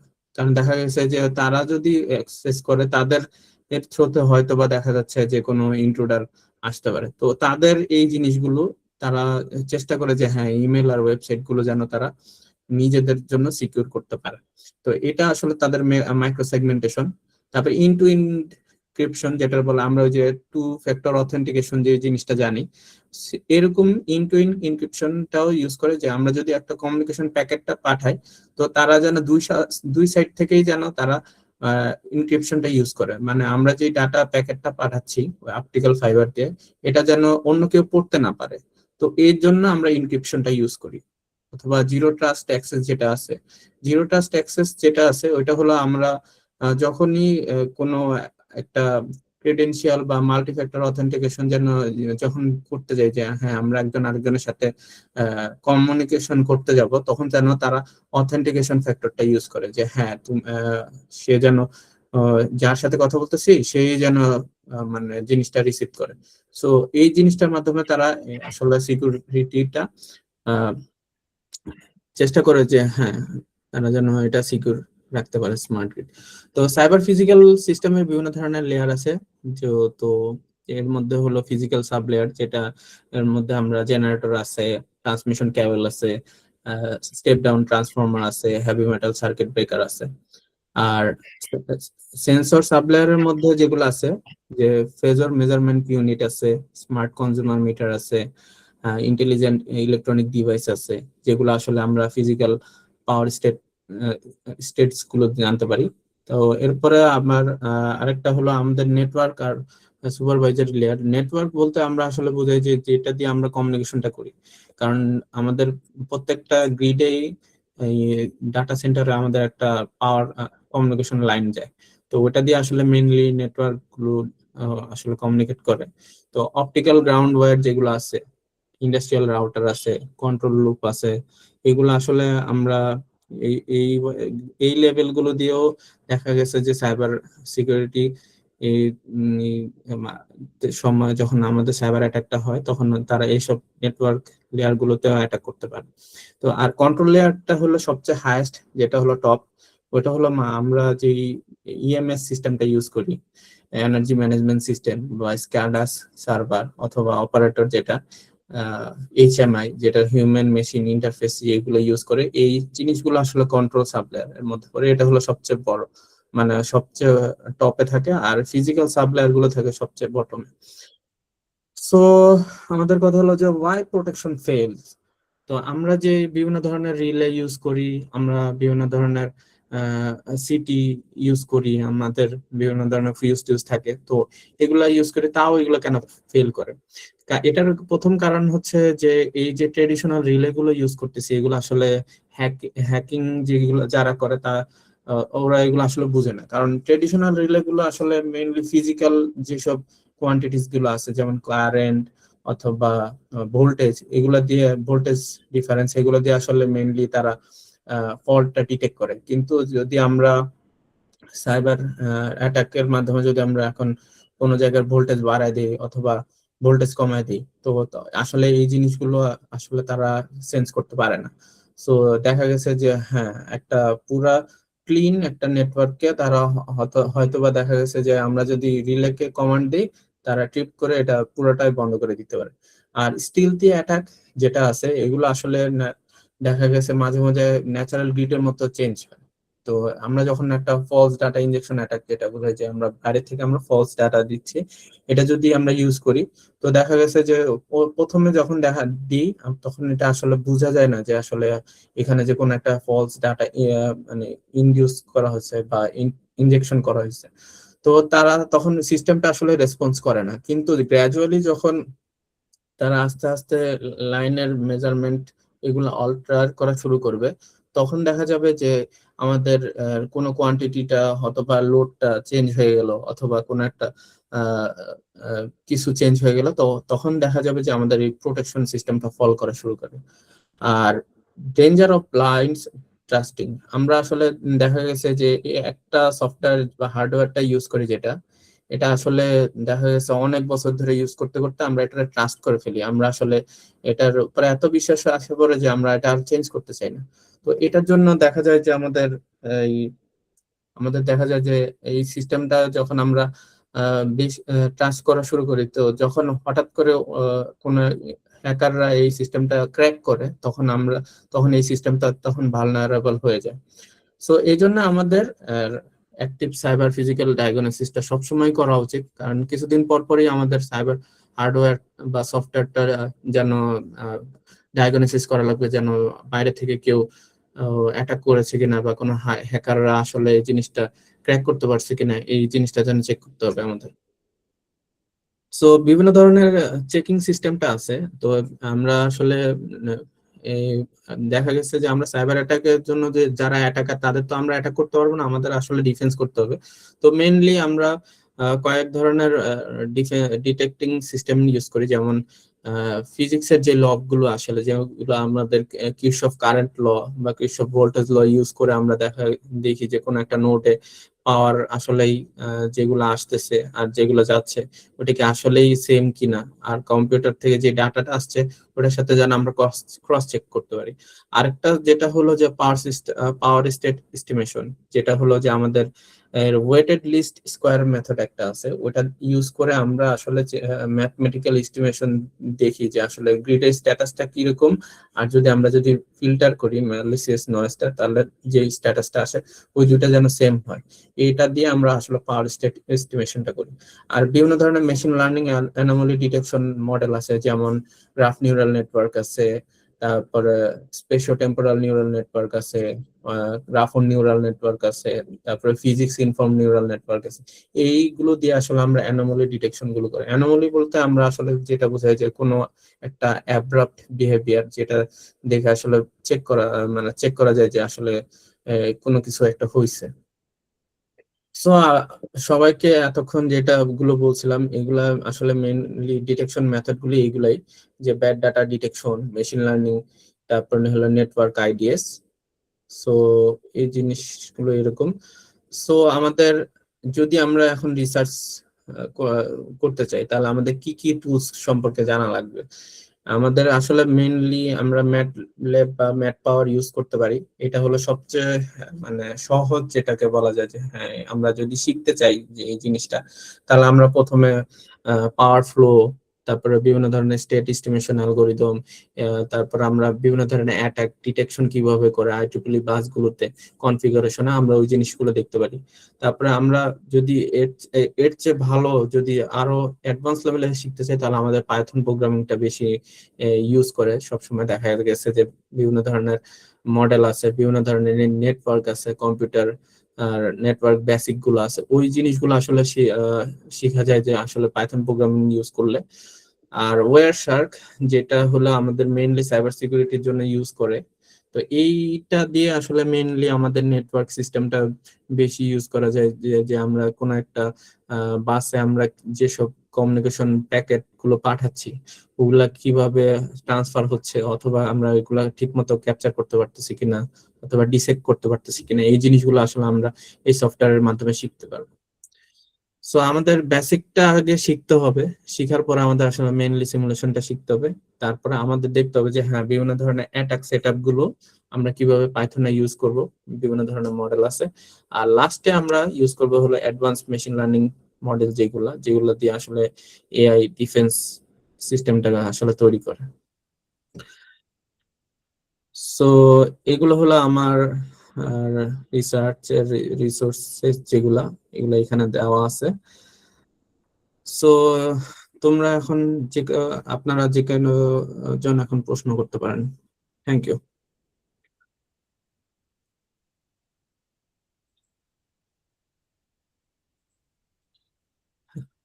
হ্যালো, হ্যাঁ জি তুলি খাতুন, জি বলেন। হ্যালো, আসসালামু আলাইকুম ভাইয়া। ওয়ালাইকুম আসসালাম। জি ভাইয়া আমি জিজ্ঞেস করতে চাচ্ছিলাম, কেউ যদি রিসার্চের ব্যাপারে কিছুই না বোঝে এবং টুলস বা সফটওয়্যার সেগুলো একেবারে জিরো থেকে সে কি শুরু করতে পারবে? আপু আসলে জিনিসটা হলো যে আমি আপনাকে যেটা বলবো যে রিসার্চ সম্পর্কে শুরু করতে হলে আপনাকে এই সম্পর্কে একটা আগ্রহ থাকা লাগবে যে হ্যাঁ আমি আসলে এই জিনিসটা শিখবো। এখন আপনি যদি ওই মেন্টালিটি নিয়ে আসেন যে আমার 3 মাস অথবা 6 মাসে আমার পেপার লাগবে, এই মেন্টালিটি নিয়ে আসাটা আমি বলবো যে রিসার্চে খুবই মানে দেখা যায় যে এফেক্ট করে বা দেখা যায় যে আপনার জন্য এটা ব্যাকফায়ার করবে যদি আপনি ওই চিন্তা নিয়ে ওই টেন্ডেন্সি নিয়ে আসেন। তো মেইনলি আপনাদের আপনার লেগে থাকতে হবে যতক্ষণ না আপনি এই জিনিসটা থেকে কোনো একটা আউটপুট নিয়ে আসতে পারেন। সো আপনার জন্য আমি বলবো যে হ্যাঁ আপনি আগে প্রথমে রিসার্চ কিভাবে শুরু করতে হয়, কি কি স্কিল শিখা লাগবে, এইগুলা নিয়ে আপনি শুরু করবেন। শুরু করার পরে আপনি যে ফিল্ডে যেতে চান ওই ফিল্ড সম্পর্কে আপনার ধারণা নিয়ে তারপর আপনি রিসার্চটা শুরু করেন। আসলে এভাবেই মেইনলি যারা রিসার্চ করে বা যাদের রিসার্চের লাইনে আসার ইচ্ছা তারা এভাবেই কাজগুলো করা শুরু করে। আমি কি আপনাকে আনসার দিতে পেরেছি? জি ভাইয়া, বুঝতে পেরেছি, ধন্যবাদ। ওকে ওকে, ঠিক আছে। Thank you. ভাই আসসালামু আলাইকুম। ওয়ালাইকুম আসসালাম। জি বলেন। ভালো আছেন? ভাইয়া আমার একটা প্রশ্ন হলো, আমি হলো বর্তমানে ব্যাচেলারে আছি, থার্ড ইয়ারে, আচ্ছা আচ্ছা ত্রিপলিতে, একটা প্রাইভেট ইউনিভার্সিটিতে। আচ্ছা আচ্ছা তো আমার ফিউচারের ইচ্ছা হলো আমি বাইরে যাব মাস্টার্স করার জন্য। তো সেই ক্ষেত্রে আমার এই রিসার্চটা কি ধরনের কাজে লাগতে পারে? আর যেহেতু আমার ভবিষ্যতে ক্যারিয়ার বিল্ড আপ করতে চাচ্ছিলাম এই পাওয়ার সিস্টেমের উপর, বিশেষ করে রিনিউয়েবল এনার্জি সেক্টর বা এই ধরনের কাজের উপর। আরেকটা হলো আমার যেহেতু ট্রিপল এর স্টুডেন্ট, সেক্ষেত্রে আমার কোডিং এর ব্যাপারটা একটু হার্ড লাগে আমার কাছে। তো সেই ক্ষেত্রে এটার সাথে এটা কি ধরনের সমস্যা হইতে পারে, এই ব্যাপারে যদি একটু বলতেন। আচ্ছা, যেটা হলো যে আপনি যেহেতু ট্রিপলি থেকে ট্রিপলি স্টুডেন্ট আর আপনি বিদেশে যাইতে চান, তো আসলে এখন আমি যে পার্সপেক্টিভ থেকে আপনাকে যে কথাগুলো বলবো যে যারা আসলে বাইরে যেতে চায় বা তাদের জন্য আসলে মেইনলি কোডিংটা খুবই গুরুত্বপূর্ণ। কারণ কথা হলো যে আপনি যে কোনো জায়গায় যান আপনাকে হয়তো সি প্রোগ্রামিংটা তো বেসিক, এটা লাগে। আপনার পাইথন লাগতে পারে আর ম্যাটল্যাবটা আসলে মেইনলি ইম্পর্টেন্ট আপনাদের। মানে ট্রিপল স্টুডেন্ট হিসেবে যদি রিসার্চে যান তাহলে আপনার এই স্কিল গুলো লাগে, এগুলো শিখতে হবে। আর এগুলো শেখার জন্য আমি বলবো যে অনেক ধরনের ইউটিউবে রিসোর্স আছে, এগুলো শেখা যাবে। আর আপনি যেহেতু পাওয়ার সিস্টেমে যাইতে যাচ্ছেন তাহলে পাওয়ার সিস্টেমে আপনাকে আমি বলবো যে রিনিউয়েবলে আসলে এখন প্রচুর অপরচুনিটি আছে। আপনি যদি রিনিউয়েবল লাইনে আসেন বা এখনকার যেসব ট্রেন্ডিং টপিক গুলো আছে রিসার্চ নিয়ে আপনার যদি আইডিয়া থাকে বা এগুলো নিয়ে যদি আপনি চিন্তা শুরু করেন, এখনো যেহেতু থার্ড ইয়ারে আপনি এখনো পাশ করেন নাই, আপনার ফোর্থ ইয়ার শেষ হয়নি, তা আপনার এখনো অনেক সময় আছে। যেটা হলো আপনি এখনো চাইলে এই জিনিসগুলো নিয়ে আপনি পড়ালেখা শুরু করতে পারেন, অথবা আপনার ইচ্ছা থাকতে পারে যে হ্যাঁ আমি একটা জিনিস পাবলিশ করব বা এরকম। তো আমি বলবো যে হ্যাঁ আপনি চেষ্টা করেন যেন গ্লোবালি যেগুলা আমাদের বলা ভ্যালুড যেসব জিনিসগুলো যেসব টপিক গুলো ওগুলাতে আমরা যদি বেশি পেপার পাবলিশ করি তাহলে আপনার বাইরে যাওয়ার চান্সেস অর রেটিং গুলো বেশি মানে ভালো হবে। আপনি বাইরে যেতে পারবেন অথবা দেখা যাবে আপনি যেই ইউনিভার্সিটি অথবা যেই প্রফেসরকে রিচ করবেন তার প্রোফাইলের সাথে আপনার আর অ্যালাইন হবে। তো এই জন্য তখন আপনার জন্য সুবিধা হবে যদি আপনি মাস্টার্সে যান। আর আর আপনি চেষ্টা করতে পারেন, শুরু করতে পারেন আপনার যেই মানে যেই লাইনে থেকে আপনি এখন থেকে যদি শুরু করেন তাহলে এটা আপনার জন্য বেটার। কারণ ফোর্থ ইয়ারে আসলে সময় খুব কম দেয়। তো আপনি যদি এখন থেকে শুরু করেন তাহলে আপনার জন্য ভালো হবে। আচ্ছা আহ আচ্ছা আহ জি, অনন্যা চৌধুরী মুন, জি প্রশ্ন করেন অনন্যা চৌধুরী মুন। হ্যাঁ, হ্যালো ভাইয়া, হ্যাঁ আমার নাম মুন।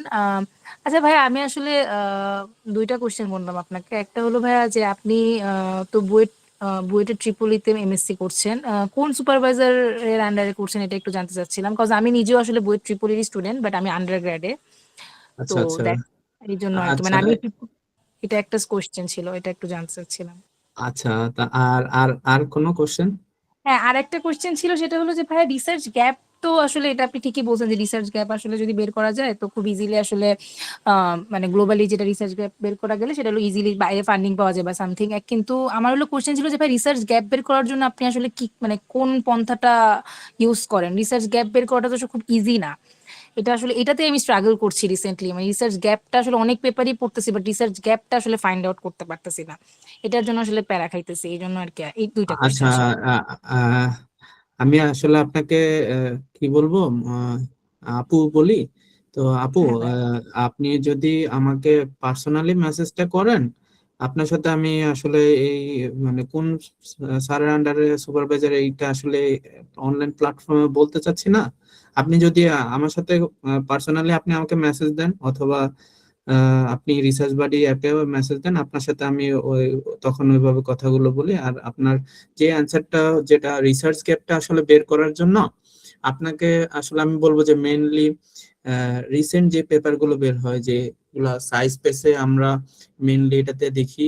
আর আর আর আরেকটা যেটা ইউজ করে হলো লিঙ্কড পেপারস। তো এটা দিয়ে আসলে দেখা যায় যে আপনি যদি কোনো একটা পেপারের টাইটেল লেখেন যে হ্যাঁ এর এই পেপারের আগে বা পরে কি কি পেপার অলরেডি পাবলিশ হয়েছে, আর এই রিলেভেন্ট টপিক গুলো আছে, এই জিনিসগুলো আমরা মেইনলি ওইখান থেকে বের করি। আর সবচেয়ে ভালো হয় যে আপনি যদি এআই এর হেল্প নেন, কিন্তু আমি বলবো এআই এর হেল্প আসলে, এআই কে ব্লাইন্ডলি আসলে আমি প্রমোট করব না, কারণ এআই যে আপনাকে রিসার্চ গ্যাপ দিয়ে দিবে এরকমও না।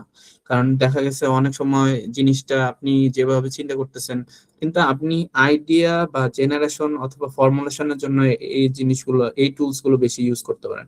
কারণ অনেকগুলো এআই টুলস আছে যেগুলো যারা অ্যাডভান্স ইউজ করে, দেখা গেছে আপনি হয়তো ইউটিউবে একটা জিনিস সার্চও করতে পারেন যে একজন প্রফেসর যে হলো আহ 15 দিনে একটা পেপার পাবলিশ করছে। তো আসলে এই যে এরকম আসলে জানি হয় নাকি হয় না, কিন্তু দেখা গেছে যে হ্যাঁ আসলে উনি পুরাই এআই দিয়ে পাবলিশ করছে না। কিন্তু আমি এআই দিয়ে আমি বলবো না যে পেপার পাবলিশ করানো, এটা আসলে ফুল আসলে আইডিয়া আপনার নিজের। এআই থেকে আপনি হেল্প নিতে পারেন, কিন্তু আপনি এআই এইটা দিয়ে আসলে পেপার পাবলিশ করলে দেখা যাবে আপনার হয়তো বা জার্নালে আটকাবে, অথবা আপনার কনফারেন্সেও সমস্যা হতে পারে। সো আমি বলবো যে এইভাবে জিনিসগুলো শুরু করার চেয়ে আপনি যদি রিসার্চ গ্যাপের জন্য চিন্তা করেন, যে আপনার আর কয়েকটা পেপার, রিসেন্ট পেপার গুলো বের করে ওগুলা দিয়ে আপনি সাইজ স্পেস আছে একটা, ওইটাতে আপনি ওইখান থেকে রিসার্চ গ্যাপটা বের করতে পারেন। ওইটা অনেক ভালো একটা সফটওয়্যার, এটাতেও অনেক ভালো মানে রেজাল্ট দেয়। তো ওটা আপনি ইউজ করতে পারেন। তো ওইগুলো দিয়ে আপনি কয়েকটা পেপার নিয়ে আপনি রিসার্চ গ্যাপটা বের করেন, ঠিক আছে? আর আর কেউ? এমডি আরিফিন মোস্তফা ভাই। স্বাগত স্যার। স্যার আমি ওয়ালাইকুম আসসালাম। বর্তমানে থার্ড ইয়ারে রয়েছি, সিএসসি নিয়ে পড়ালেখা করছি স্যার। আচ্ছা স্যার আচ্ছা আচ্ছা আমার ইচ্ছা এখন আমরা কিভাবে আগাবো, মানে আমার ইচ্ছা মাস্টার্স অটোমোবাইল নিয়ে করার। এখন অটোমোবাইলের রিসার্চ ফিল্ডটা কত বড়, সুযোগ আছে কেমন স্যার, এটা নিয়ে জানার ছিল। এবং স্যার আমরা যখন রিসার্চ করবো আমরা কি জার্নাল দিকে আগাবো নাকি আগে একটা করবো, কনফারেন্স পেপার করবো স্যার? আচ্ছা আচ্ছা আপনার যেহেতু অটোমোবাইলের দিকে যাওয়া, আমি আগে বলবো যে যারাই জার্নাল করতে চান তারা আগে কনফারেন্স একটা করে রাখা ভালো। কারণ কনফারেন্সটা হলো যে আপনার যে কাজটা করছেন এটা আসলে ভ্যালিডিটি পাবে কিনা, বা এটার জন্য আপনি একটা ট্রায়াল, দেখা যায় না যে আপনি একটা জিনিস একটা জার্নালে সাবমিশন করবেন, আপনার এটা অ্যাকসেপ্ট হবে নাকি অ্যাকসেপ্ট হবে না, সে সম্পর্কে আইডিয়ার জন্য অনেকে দেখা গেছে যে জার্নালের একটা পোর্শন কনফারেন্স হিসেবে পাবলিশ করে। কনফারেন্স হিসেবে পাবলিশ করানোর পরে এটা জার্নালে দিলে হয়তো তারা বুঝে যে হ্যাঁ আসলে জিনিসটা ভালো। আর অটোমোবাইল সিস্টেমটা আসলে অনেক বড়। ইলেকট্রিক ভেহিকেলের মধ্যে, ইলেকট্রিক ভেহিকেলে আপনি যেহেতু সিএসসি লাইনের, তো আপনার আসলে ডাটা নিয়েই কাজ করার আর কথা বেশি। যদিও আপনি যদি ওই কারণ আপনারা তো আসলে মেইনলি ওইখানে কোনো একটা জিনিস ডেভেলপ করবেন না, তবুও অনেক কিছু আছে যেগুলোতে তাদের সফটওয়্যার রিলেটেড যে কোনো অ্যাপস বানানো অথবা ওই রিলেটেড যদি কোনো কিছু কোনো একটা মডেল আপনারা যদি ট্রেন করাইতে চান, তো ওই জিনিসগুলো যেন আপনারা করতে পারেন। তো এই কারণে আমি বলবো যে আপনি অটোমোবাইলের মধ্যে কোন ফিল্ডে যাইতে চান এটা আগে ঠিক করেন। আর অটোমোবাইলটা জার্মানিতে সবচেয়ে বেশি মেইনলি ওইটা নিয়ে কাজ করে জার্মানিতে। তো জার্মানির জন্য এটা ভালো। আর আর ইউরোপে আসলে অটোমোবাইল সেক্টরটা অনেক ভালো। আর ইউএস এর ক্ষেত্রে আমি বলবো যে এখন তো আসলে কি বলবো, ফান্ডের সমস্যা যদিও। তো আপনারা যদি আর এমনিতে মেকানিক্যাল মেজররাই আসলে অটোমোবাইলটা বেশি মানে ওইখান থেকে সাপোর্ট পায় ওনারা। তো সিএসসি ব্যাকগ্রাউন্ড থেকে আসলে আপনারা হয়তো বা আপনি যদি এআই বা ডাটা সায়েন্স এই রিলেটেড ফিল্ডে যদি আপনি অটোমোবাইল অথবা এগুলো নিয়ে অথবা এআই মডেলগুলো নিয়ে যদি কাজ করেন, তো এটা আসলে আপনার জন্য ভালো হবে। আমি কি বুঝাইতে পারছি? ধন্যবাদ স্যার। আচ্ছা ঠিক আছে। আশরাফুল ইসলাম মাহি, জি ভাইয়া বলেন। আশরাফুল ইসলাম মাহি ভাইয়া। হ্যাঁ হ্যাঁ জি ভাই, আমার একটা কোয়েশ্চেন ছিল। মানে আমি বর্তমানে কুয়েট ট্রিপলি 4th ইয়ারে আছি আর কি, মানে আচ্ছা একদম মানে 4-1-এ আর কি বলা যায়। মানে আমাদের থিসিস শুরু হইলো কেবল, মানে এখনো টপিক আর কি ওইভাবে সিলেক্ট করা হয়নি। তো আমাদের মানে প্রিভিয়াসলি কি বলা যায় যে পাওয়ার সিস্টেম ল্যাব, তারপরে কন্ট্রোল সিস্টেম ল্যাব, এগুলো মানে বেশ কিছু ল্যাব করার এক্সপিরিয়েন্স আছে। তো সেইখানে মানে স্কাডা, তারপরে হলো আইআইওটি, বিভিন্ন অ্যাডভান্সড মানে কমিউনিকেশন সিস্টেম আমি মানে দেখছি, মানে অবজার্ভ করছি। কিন্তু সেইখানে আর কি এরকম সাইবার সিকিউরিটি ইন্টিগ্রেশন গুলো আর কি আমি মানে অবজার্ভ করি নাই। বাট এইখানে আমি যে প্রবলেম গুলো মানে আমি ফেস করছি সেটা হচ্ছে যে মানে হার্ডওয়্যার যে ইন্টারফেসিং গুলা, মানে একটা হার্ডওয়্যারের সাথে মানে এই যে এইচএমআই, তারপরে হচ্ছে যে পিএলসি, বিভিন্ন আর কি বিভিন্ন হার্ডওয়্যার আর কি প্রোটোকল গুলো মানে মেইনটেইন করে চলে। তো এই জিনিসগুলো আমার মানে বেশ প্রবলেম মানে ফেস করছি। তো আমার কোয়েশ্চেন হচ্ছে যে আমি যদি মানে সাইবার সিকিউরিটি মানে এই এরিয়াগুলোতে আমি সাইবার সিকিউরিটি নিয়ে যদি আমি রিসার্চ করতে চাই, তাহলে কি আমার এই হার্ডওয়্যারের যে এক্সপিরিয়েন্স গুলা, এগুলা কি আমার মানে খুব ম্যান্ডেটরি, যে হার্ডওয়্যারের নলেজ যদি আমার কম থাকে তাহলে আমার রিসার্চে প্রবলেম হতে পারে কিনা? তো আমার এই কোয়েশ্চেনটা ছিল আর কি। আচ্ছা, যেটা হলো যে আমরা আসলে আমি আসলে ফ্র্যাঙ্কলি আমার এই ল্যাবের কথা বলি, যেটা হলো ম্যাট পাওয়ারে আপনারা আসলে দেখবেন যে আইট্রিপলি অনেকগুলো বাস আছে, অনেকগুলো কেস আছে, যেমন 141 বাস আছে, 118 আছে। তো আমরা আসলে মেইনলি সাইবার সিকিউরিটিতে যখন এই জিনিসগুলো মেইন ইউজ করব, তো আমরা সাইবার সিকিউরিটিতে মেইনলি আসলে বিভিন্ন ধরনের এআই মডেল গুলো দিয়ে বিভিন্ন ধরনের অ্যাটাক ডিটেকশন গুলো আসলে মেইনলি ইউজ করি। যেমন আমরা সবচেয়ে বেশি যেটা হয় যে ফলস ডাটা ইনজেকশন অ্যাটাকটা বেশি আসলে কাজ করে। তারপরে স্পুফিং অ্যাটাক আছে, তারপরে বিভিন্ন ধরনের অ্যাটাক আছে। আর আপনার মনে করেন যে বিভিন্ন ধরনের আপনি যদি ফলস ডাটা ইনজেক্টেড ডাটা সেটও পাবেন। তো এই ডাটা সেট গুলো দিয়ে আপনার আমরা চেষ্টা করব যে এআই মডেল গুলো আসলে যেগুলো বিভিন্ন ধরনের যে মডেল গুলো অলরেডি বের হয়ে গেছে, তো এই মডেল গুলো দিয়ে আমরা আসলে ডিটেকশন গুলো দেখব বা বিভিন্ন ধরনের কেস স্টাডি গুলো করবো আসলে মেইনলি। তো আপনার এখান থেকে যে আপনার যে নেটওয়ার্ক প্রোটোকল নিয়ে কাজ করতে হবে, অথবা আপনার যে এটা সম্পর্কে হ্যাঁ এইভাবে ডাটা কমিউনিকেশন শুরু করতে হবে, এই এই জিনিসটা আসলে শুরু করলে আসলে ভাই আপনার দেখা যাবে যে রিসার্চ এই জিনিসটা শেষই হবে না। কারণ আপনি যদি শুরু করেন ওই জিনিসগুলো, আসলে এই জিনিসগুলো হলো যারা একদম পুরো কমিউনিকেশনে যায়, কমিউনিকেশন বা নেটওয়ার্কিং, কম্পিউটারের নেটওয়ার্কিং, এই ফিল্ডটা পুরাটাই আলাদা। তো এই ফিল্ডটা আসলে আপনি যদি শিখতে যান, তো তখন দেখা যাবে যে আপনাকে আগে সাইবার সিকিউরিটি বেসিক যেটাকে বলে যে একদম ফিশিং থেকে শুরু করে মালওয়্যার বা কিভাবে এগুলো জেনারেট করে, মিট্রে অ্যাটাক, তারপরে বিভিন্ন ধরনের অ্যাটাক আছে, এই অ্যাটাক গুলো আপনাকে সব শিখতে হবে। শিখার পর আপনি করবেন। কিন্তু অ্যাজ এ ট্রিপল স্টুডেন্ট আমি আপনাকে বলবো যে আমাদের যেহেতু এই জিনিসটা আসলে সবাই বলে না যে হ্যাঁ আপনারা এই জিনিসটা শিখবেন কি না নাকি শিখবেন না, কারণ সাইবার সিকিউরিটি লাইনটা আমাদের দেশে খুব কম ইউজ করে। কারণ এই পাওয়ার সিস্টেম সাইবার সিকিউরিটিটা আপনি রিলেটেড কাজ করে না এমন না, কারণ আপনি আইওটি স্মার্ট সেন্সর নিয়ে প্রচুর কাজ হচ্ছে, স্মার্ট গ্রিড নিয়ে কাজ হচ্ছে, কিন্তু সাইবার সিকিউরিটি নিয়ে কাজ আসলে খুব কম হয়। তো দেখা গেছে যে আমি জার্নাল পেপারও খুব কম পাইছি, কারণ দেখা গেছে যে অনেক ভালো জার্নাল যে হয় এই রিলেটেড কাজ এরকম না। তো আমি বলবো যে যদি আপনার বিদেশে ট্রাই করার ইচ্ছা থাকে যাওয়ার সাইবার সিকিউরিটি নিয়ে, অথবা আপনি আইওটির উপরে কাজ করবেন বা এই রিলেটেড ডাটা নিয়ে কাজ করবেন, তাহলে আপনার জন্য আমি বলবো যে এগুলা নিয়ে শুরু করাটা বেটার। ঠিক আছে?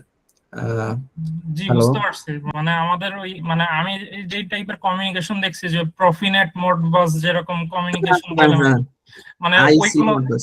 জি হ্যাঁ, জি, ওইগুলোতে মানে বেশ প্রবলেম ফেস করছি। মানে ওই মানে যেভাবে আর কি পাওয়ার সিস্টেমস এর জিনিসগুলোকে কন্ট্রোল করে, যে এইচএমআই দিয়ে, তারপর হচ্ছে পিএলসি দিয়ে, তো এই জিনিসগুলোতে মানে আমার একটু মানে কি বলা যায়, একটু ডিফিকাল্টি ফেস করছি বিধায় আর কি আমি একটু কনফিউশনে ছিলাম যে সাইবার সিকিউরিটি নিয়ে মানে এখানে কোনো প্রবলেম ফেস করব না কিনা, তো না, এটাই আর কি। সাইবার সিকিউরিটি নিয়ে শুরু করা যায়। আমার কথা হলো যে এখানেও একটু সাইবার সিকিউরিটিটা আছে, কারণ এটা এমন না যে সাইবার সিকিউরিটি লাগবে না, কিন্তু সাইবার সিকিউরিটিটা আপনার মানে মেইনলি হলো যে ওইগুলো তো লাগবেই, কিন্তু পাওয়ার সিস্টেমের যদি আমরা ইউজ করি, আমরা মেইনলি আসলে পাওয়ার সিস্টেমের ডাটাগুলো নিয়ে বেশি কাজ করব, যে ডাটাগুলো আমরা মেইনলি পাই। আচ্ছা, এ আর সুরিম, জি ভাইয়া আপনি জি ভাইয়া, আমার একটা কোশ্চেন ছিল। জি বলেন। আহ, আমি জানতে চাচ্ছিলাম কি এই মানে আমাদের ল্যাবের মধ্যে মানে কোডিং মানে কত বেশি ইমপ্লিমেন্ট মানে করব আর কি আমরা, আর কতটুক জানা লাগবে, আর কোন মানে ল্যাঙ্গুয়েজটা বেশি আমাদেরকে ফোকাস করব আমরা মানে এই ল্যাবের মধ্যে। আসলে আমরা মেইনলি পাইথন আর ম্যাটলব প্রোগ্রামিং যেটা আছে এটাই আসলে মেইনলি বেশি ইউজ করি। ঠিক আছে? তো আমরা আসলে বিভিন্ন ধরনের যে অপটিমাইজেশনের জন্য অ্যালগোরিদম আছে, অথবা যে সব জিনিসগুলো আছে এগুলা রিলেটেড আমি আপনাদের কয়েক কিছু অথবা টিউটোরিয়াল দিতে পারি, অথবা কোনো ইউটিউব ভিডিও গুলো দিতে পারি, যে হ্যাঁ আপনারা আসলে এই জিনিসগুলো শিখেন। কারণ কথা হলো যে এমন তো না যে এখন আপনাদের মানে একদম জিরো থেকে পাইথন, জিরো টু অ্যাডভান্স এরকম এই রিলেটেড জিনিসগুলো শিখাবো এরকম না, কিন্তু আপনাদের আমরা আগে দেখাবো যে হ্যাঁ একটা সাপোজ বিভিন্ন ধরনের গিটহাবের ডাটা আছে, তো আমরা আসলে চেষ্টা করবো যে এই ডাটাগুলো বা বিভিন্ন ধরনের প্রোগ্রাম আছে বা বিভিন্ন ধরনের রেপো গুলো আছে, ওগুলো দিয়ে আমরা আসলে মেইনলি চেষ্টা করবো যে হ্যাঁ ওরা এভাবে জিনিসটা ডিজাইন করছে, তো আমরা আমাদেরটা কিভাবে মডিফাই করবো। সো আমাদের জন্য, আমাদের রিসার্চের জন্য কতটুকু দরকার, মেইনলি আমরা এই জিনিসটাই আসলে মেইনলি ইউজ করব। ঠিক আছে? তো আপনি যদি ওইটা চিন্তা করেন যে না আমার একদম বেসিক থেকে শেখা লাগবে, জিরো থেকে যে আমার খুব প্রো লাগবে, এরকম আসলে জিনিসটা না। কারণ আমাদের ওইখানে আরো বিভিন্ন ধরনের ম্যাটল্যাবের সিমুলিংক আছে, ওইগুলাতে আমাদের দেখা যাবে সিমুলিংক মডেল বানানো লাগতে পারে, অথবা ওইখান থেকে ডাটা কিভাবে নেওয়া লাগে, ডাটা নিয়ে আমরা কিভাবে ওয়ার্ক স্পেসে কাজ করব, ওই জিনিসগুলো লাগতে পারে। ঠিক আছে? আহ আমি কি অ্যান্সার দিতে পারছি? জি ভাই, আর একটা কোশ্চেন ছিল আমার, হ্যাঁ লাস্ট হ্যাঁ, কোশ্চেন। জি জি আচ্ছা, বলেন। মানে একটা সাইবার অ্যাটাকের মাধ্যমে একটা গ্রিটের ম্যাক্সিমাম কতটুক হার্ম করা যেতে পারে, মানে এটা আমার একটু মানে ভাবতেছিলাম আর কি, মানে ম্যাক্সিমাম কতটুকু মানে ড্যামেজ করা যেতে পারে। আহ, সবচেয়ে বড় ড্যামেজটা হলো ব্ল্যাক আউট করা। ব্ল্যাক আউট বলতে আপনি পুরা একটা দেখা যাবে যে আপনি যদি ইন্টারকানেক্টেড গ্রিড করেন, যদি একটা এরিয়া, যেমন বাংলাদেশের ইস্ট এরিয়া আর ওয়েস্ট এরিয়া আলাদা, তো সাপোজ যদি আমরা ইস্ট এরিয়াটার যদি করি, তাহলে আমার একটা বড় রিজন যেমন ঢাকা, চিটাগাং, কুমিল্লা, নোয়াখালী, এই রিজনটা পুরো ব্ল্যাক আউট হবে। সো আর যদি আপনি যদি ওয়েস্টার্নটাতে অ্যাটাক করেন, তো ওইগুলাতে দেখা যাবে যে আপনার যেই জিনিসটা, যে আপনার ওই রংপুর, তারপর দিনাজপুর, বগুড়া, খুলনা, এই রিজনটা পুরোটা ব্ল্যাক আউট হবে। তো এই আমি বলবো যে গ্রিড ক্যাসকেডিং আর ব্ল্যাক আউট, এই দুইটাই হলো আমাদের পাওয়ার সিস্টেমের সবচেয়ে সর্বোচ্চ বড় ড্যামেজ, ফেইলিয়ার যেটাকে বলে। আর যখন বিভিন্ন বিদেশে, বিভিন্ন দেশগুলোতে যেগুলোতে দেখা গেছে যে আমরা যদি রিনিউয়েবল গ্রিড গুলো ইউজ করি, তো রিনিউয়েবল গুলো আসলে ডিসি থেকে এসি, তো ডিসি গ্রিড গুলো আসলে দেখা যায় আইসোলেট করা যায়। আপনি ডিসি গুলো আইসোলেট করে আপনি আবার কানেক্ট করতে পারেন, কিন্তু এসি গুলো আসলে আইসোলেট করতে গেলে খুব সময় লাগে। তো এই জন্য মানে খুব তাড়াতাড়ি অ্যাটাক গুলো ফাস্ট হয়, আর দেখা যায় যে এসি সিস্টেম যেহেতু এটা খুব তাড়াতাড়ি প্রপাগেট করে, আপনার গ্রিড ক্যাসকেডিংটাও তাড়াতাড়ি হবে, সবগুলোই তাড়াতাড়ি হবে। তো এই জন্য আর কি আপনার যখন জার্মানি বলেন অথবা নরওয়ের যে গ্রিডটা বলেন, ওরা আসলে মেইনলি অনেক বড় বড় গ্রিড গুলো বানায়। তো এই গ্রিড গুলোতে আসলে অ্যাটাক গুলো করলে দেখা যাবে যে আপনার একটা পুরা সিস্টেম মানে কলাপস করতে পারে। তো এই জন্য আমি আপনাদের জিনিসটা আসলে দেখালাম যে অনেক ধরনের অ্যাটাক আছে, যেমন লোড অল্টারেশন অ্যাটাকটা কিরকম, যে আপনার হয়তো বা একটা লোড আছে, আপনি এখন দেখতেছেন জেনারেশনে এত আর লোডে এত, তো হঠাৎ করে আপনার লোডটা দেখলেন যে বেড়ে গেছে, কিন্তু আসলে কিন্তু লোড কিন্তু বাড়ে নাই। তো তো আপনি যে লোড বাড়ানোর কারণে আপনি একটা ফলস ট্রিপিং করলেন, আপনি একটা ট্রিপ করে আপনি কি করলেন যে লোড ডিসপ্যাচ করে দিলেন। তো আপনার দেখা গেল যে আপনার একটা ক্লিন গ্রিড কে আপনি কি করলেন, হঠাৎ করে লোড ডিসপ্যাচ করে দিলেন, আর ওদিক দিয়ে জেনারেশন বেড়ে গেল। তো আপনার তখন দেখা যাবে যে হ্যাঁ, পাওয়ার ফ্লো করা শুরু করবে, রিয়েল পাওয়ার, রিয়েক্টিভ পাওয়ার ফ্লো অন্যদিকে ফ্লো করা শুরু করবে। তো এইভাবে সারাউন্ডিং বাস গুলোকে দেখা যায় যে খুব তাড়াতাড়ি অ্যাটাক করে। সো মেইনলি সাইবার অ্যাটাক গুলো এরকমই হয়। আচ্ছা, সুলতানা রাজিয়া আপু, হ্যালো। আচ্ছা, উনি আছেন নাকি না? রুমান, রুমান। আসসালামু আলাইকুম ভাইয়া, আমি চুয়েট ত্রিপলি থার্ড ইয়ার সেমিস্টারে আছি। তো জি জি। আমার কোয়েশ্চেনটা এই যে একটু আগে সুরেন ভাই যেটা করছিলেন ওইরকমই কোয়েশ্চেন, যে মেশিন লার্নিং নিয়ে কতটুকু ধারণা থাকা লাগে বা কতটুকু জানবো আমরা। যেটা যেটা হলো মেশিন লার্নিং নিয়ে আমি আসলে বলবো যে মেশিন লার্নিংটা বেসিকটা শুরু করা উচিত, কারণ মেশিন লার্নিং সবচেয়ে ভালো হয় ডিপ লার্নিং এআই, যে প্ল্যাটফর্মের এনজিও এনজির ভিডিও, যেটা ওইখানে আমাদের বিভিন্ন ধরনের মডেল গুলো ইউজ করে। তো আমাদের এসবিএম আছে, কেএনএন আছে, র্যান্ডম ফরেস্ট আছে, বিভিন্ন ধরনের যেমন সুপারভাইজ লার্নিং, আনসুপারভাইজ লার্নিং, তারপরে হলো আমাদের কনভলিউশন নিউরাল নেটওয়ার্ক। এই জিনিসগুলো আসলে মেইনলি শেখা দরকার, কারণ এগুলো শিখলে আমাদের আমরা মডেলগুলো বানাইতে পারবো, কিভাবে মডেলগুলো কাজ করতেছে, কিভাবে ডিটেক্ট করতেছে, অথবা কিভাবে স্ক্র্যাচ থেকে বানানো যায়, এই জিনিসগুলো আসলে আমরা শিখতে পারবো। সো এই জন্য আমি বলবো যে আপনারা আসলে চেষ্টা করেন যে মেশিন লার্নিংটা শেখার, কারণ মেশিন লার্নিংটা আপনার যে কোনো জায়গায় লাগবে, এমন না যে শুধুমাত্র এখানে পাওয়ার লাগতেছে এমন না। কারণ আপনি যদি অন্য লাইনেও যান, আপনার কম্পিউটার ভিশন বলেন অথবা আপনার সিএসসি যেসব এগুলো আছে, ডাটা অ্যানালাইসিস বলেন বা এগুলো তো আমাদের মেশিন লার্নিংটা লাগে। তো মেশিন লার্নিং, ডিপ লার্নিংটা আরেকটু হায়ার লেভেলের, কিন্তু আসলে মেইনলি বেসিকটা হলো মেশিন লার্নিংটা শিখে তারপর ডিপ লার্নিংটাতে যাওয়া উচিত। তো মেশিন লার্নিং এর জন্য আপনারা বিভিন্ন ধরনের ইউটিউবে আছে প্লেলিস্ট, যেমন কৃষ্ণা একের ভিডিও আছে, ওনারা অনেক ভালো মানে জিনিস এগুলো শিখায় যে কিভাবে এগুলো কাজ করে। আর এগুলো করার পরে আর আপনারা কোডিং নিজেরা ওখান থেকে দেখে দেখে করতে পারেন, অথবা আপনারা নিজেরা বিভিন্ন ধরনের রিপো থেকে কোডগুলো নামে কিভাবে এগুলো রান করে বা কিভাবে লাইনের পর লাইন এগুলো আসলে বোঝা যায়, এগুলো আসলে আপনারা বিভিন্ন এআই দিয়ে এক্সপ্লেন করেও আপনারা নিজেরা শিখতে পারেন। আচ্ছা, রাজিয়া আপু ছিলেন মনে হয় একজন, উনি কি আছেন নাকি না? আর কেউ কি আছেন কোশ্চেন করবেন?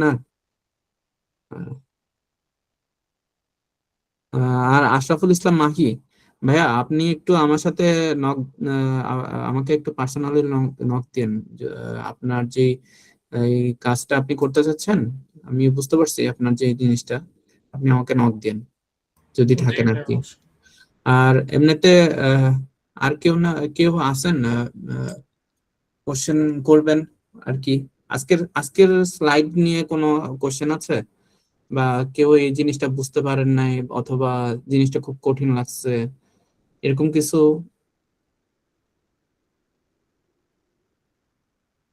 হ্যালো, কারো কি আর আজকের কোনো স্লাইড নিয়ে কোনো কোশ্চেন আছে, যে এই জিনিসগুলো আসলে কি হয়তো বুঝতে পারিনি অথবা কঠিন লাগছে, অথবা অন্য জিনিসগুলো আপনারা শিখতে চাচ্ছেন, শুধুমাত্র সাইবার সিকিউরিটি না অন্য কিছু শিখবো?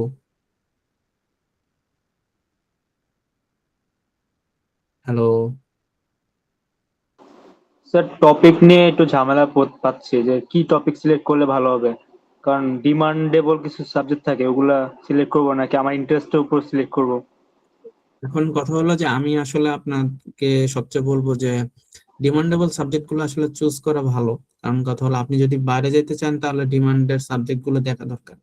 আর আপনি যদি মনে করেন যে খুব সহজ টপিক দেখলেন, হ্যাঁ, রিসার্চ একদম যারা জিরো থেকে শুরু করবেন তাদের জন্য সহজ জিনিসই দেখা ভালো। কারণ আপনি হয়তো একটা প্রজেক্ট করলেন অথবা আপনি একটা কিছু বানায় তারপরে এটা আসলে আপনি গিটহাবে রাখলেন, সমস্যা নেই, এটা আপনার জন্য বেসিক হিসেবে কাজ করলো। কিন্তু আহ যে আপনি এই সহজ জিনিস থেকে শুরু করে আপনি আস্তে আস্তে কঠিনের দিকে যাবেন।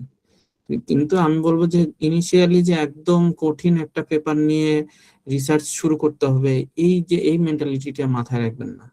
এটা যদি রাখেন তাহলে আসলে রিসার্চ শুরুই হবে না। কারণ আপনি দেখা যাবে যে একটা কঠিন জিনিস নিছেন, আপনি বলতেছেন আমি বুঝতেছি না, আসলে তখন আপনার জন্য খুব মানে দেখা যাবে আপনি এটা আগাইতেও পারতেছেন না, আপনি শেষও করতে পারতেছেন না। তো এজন্য আমি বলবো যে আপনি যদি রিসার্চ শুরু করেন তা একদম বিগিনার থেকে একদম সহজ কোনো একটা পেপার বা একটা টপিক নেন, আপনি কি কি শিখা লাগবে এটা দেখেন। তারপর দেখার পরে আমাদের মনে করেন যে হ্যাঁ, জিনিসটা দিয়ে আপনি কি করতে চান বা কি করতে পারবেন। কারণ আমি আসলে আপনাকে যদি এখন বলে দেই যে এই কাজটা এভাবে করো, আসলে তাহলে জিনিসটা আপনার না, এটা জিনিসটা তখন আমার হয়ে গেল, যে আমি আপনাকে চালাচ্ছি, আপনি নিজে ওইভাবে করতেছেন। কিন্তু আপনি যখন নিজে থেকে বললেন যে ভাইয়া আমি এই কাজটা এভাবে করতে চাই, অথবা আমি এই জিনিসটা এভাবে শিখবো, আমি এই জিনিসটা এভাবে শুরু করব, তখন দেখা যাবে কি যে হ্যাঁ, আসলে তখন আপনাদের নিজের থেকে আইডিয়া জেনারেশনটা শুরু হবে। অনেকে আছে যে রিসার্চের আইডিয়া পায় না, টপিক পায় না।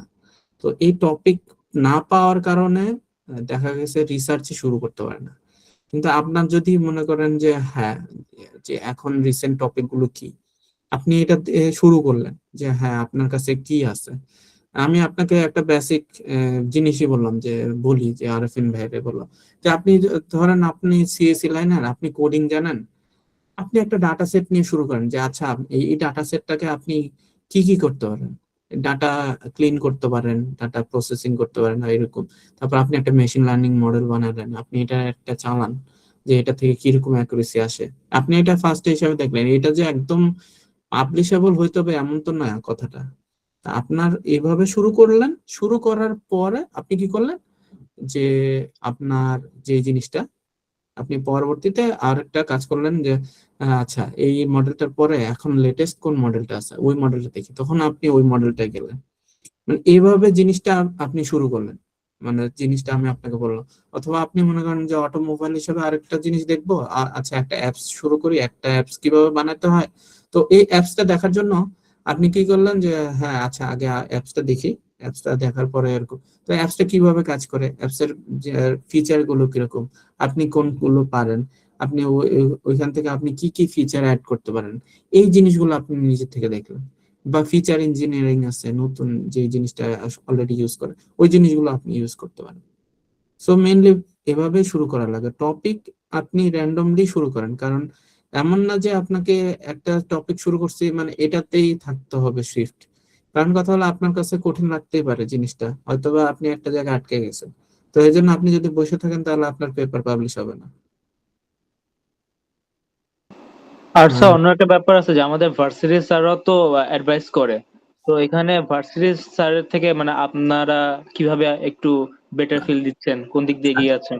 আচ্ছা আচ্ছা, যেটা হলো যে আসলে ভার্সিটি স্যাররা আসলে সময় দিতে পারে না, সবচেয়ে বড় জিনিস যেটা এটা। তো এখানে সুবিধাটা হলো যে আমরা আসলে আহ, সব স্টুডেন্ট আসলে আমাদের ল্যাবগুলোতে খুব কম স্টুডেন্ট নেওয়া হয়, যেমন 30 জন করে, অথবা এক একটা ল্যাবে হয়তো 60 জন নিতে পারে। তো এই 60 জন নিয়ে এই নার্চার করা আসলে খুবই ডিফিকাল্ট, কারণ প্রত্যেক সপ্তাহে একটা করে সেশন নেওয়া, এরপরে আবার তাদের পার্সোনাল প্রবলেম থাকতে পারে, তারা যে কোনো সময় মেসেজ দেয়, এভাবে তখন যদি বসা লাগে তখন আমরা ওদের সাথে পার্সোনালি গাইড করতে পারি। কিন্তু টিচারদের দেখা যায় যে আসলে ওনারা সময় দিতে পারে না। তো আমি বলবো যে টিচাররা যেইটা বলে এক একটা ভার্সিটির যেসব স্যাররা আছে, কারণ আপনি তো কোনো একটা সুপারভাইজারের আন্ডারে কাজ করবেন, তাই না? তো সুপারভাইজাররা ম্যাক্সিমামই আসলে চায় হলো আপনারা আইডিয়া জেনারেট করে ওনাদের কাছে দেন।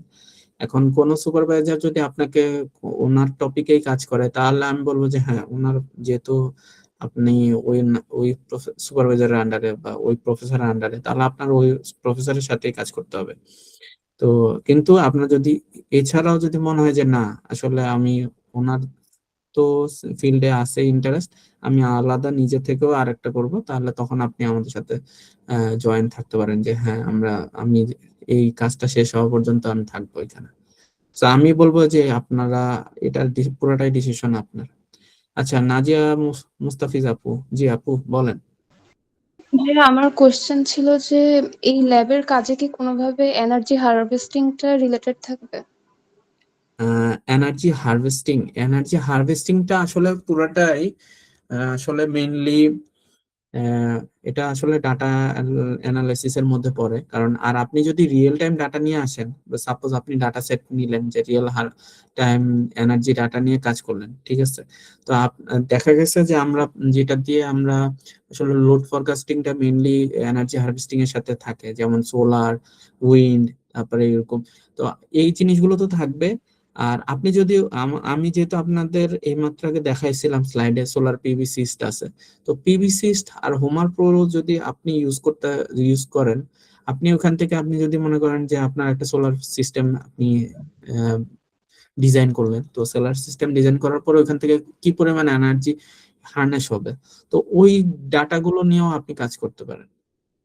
কিন্তু আমি বলবো যে এগুলা তো আছে, এগুলোর সাথে আপনি মনে করেন যে এই ডাটাটা পাচ্ছেন, এগুলা তো আছে, এগুলোর সাথে আপনি মনে করেন এআই গুলো ইন্টিগ্রেশন করলেন।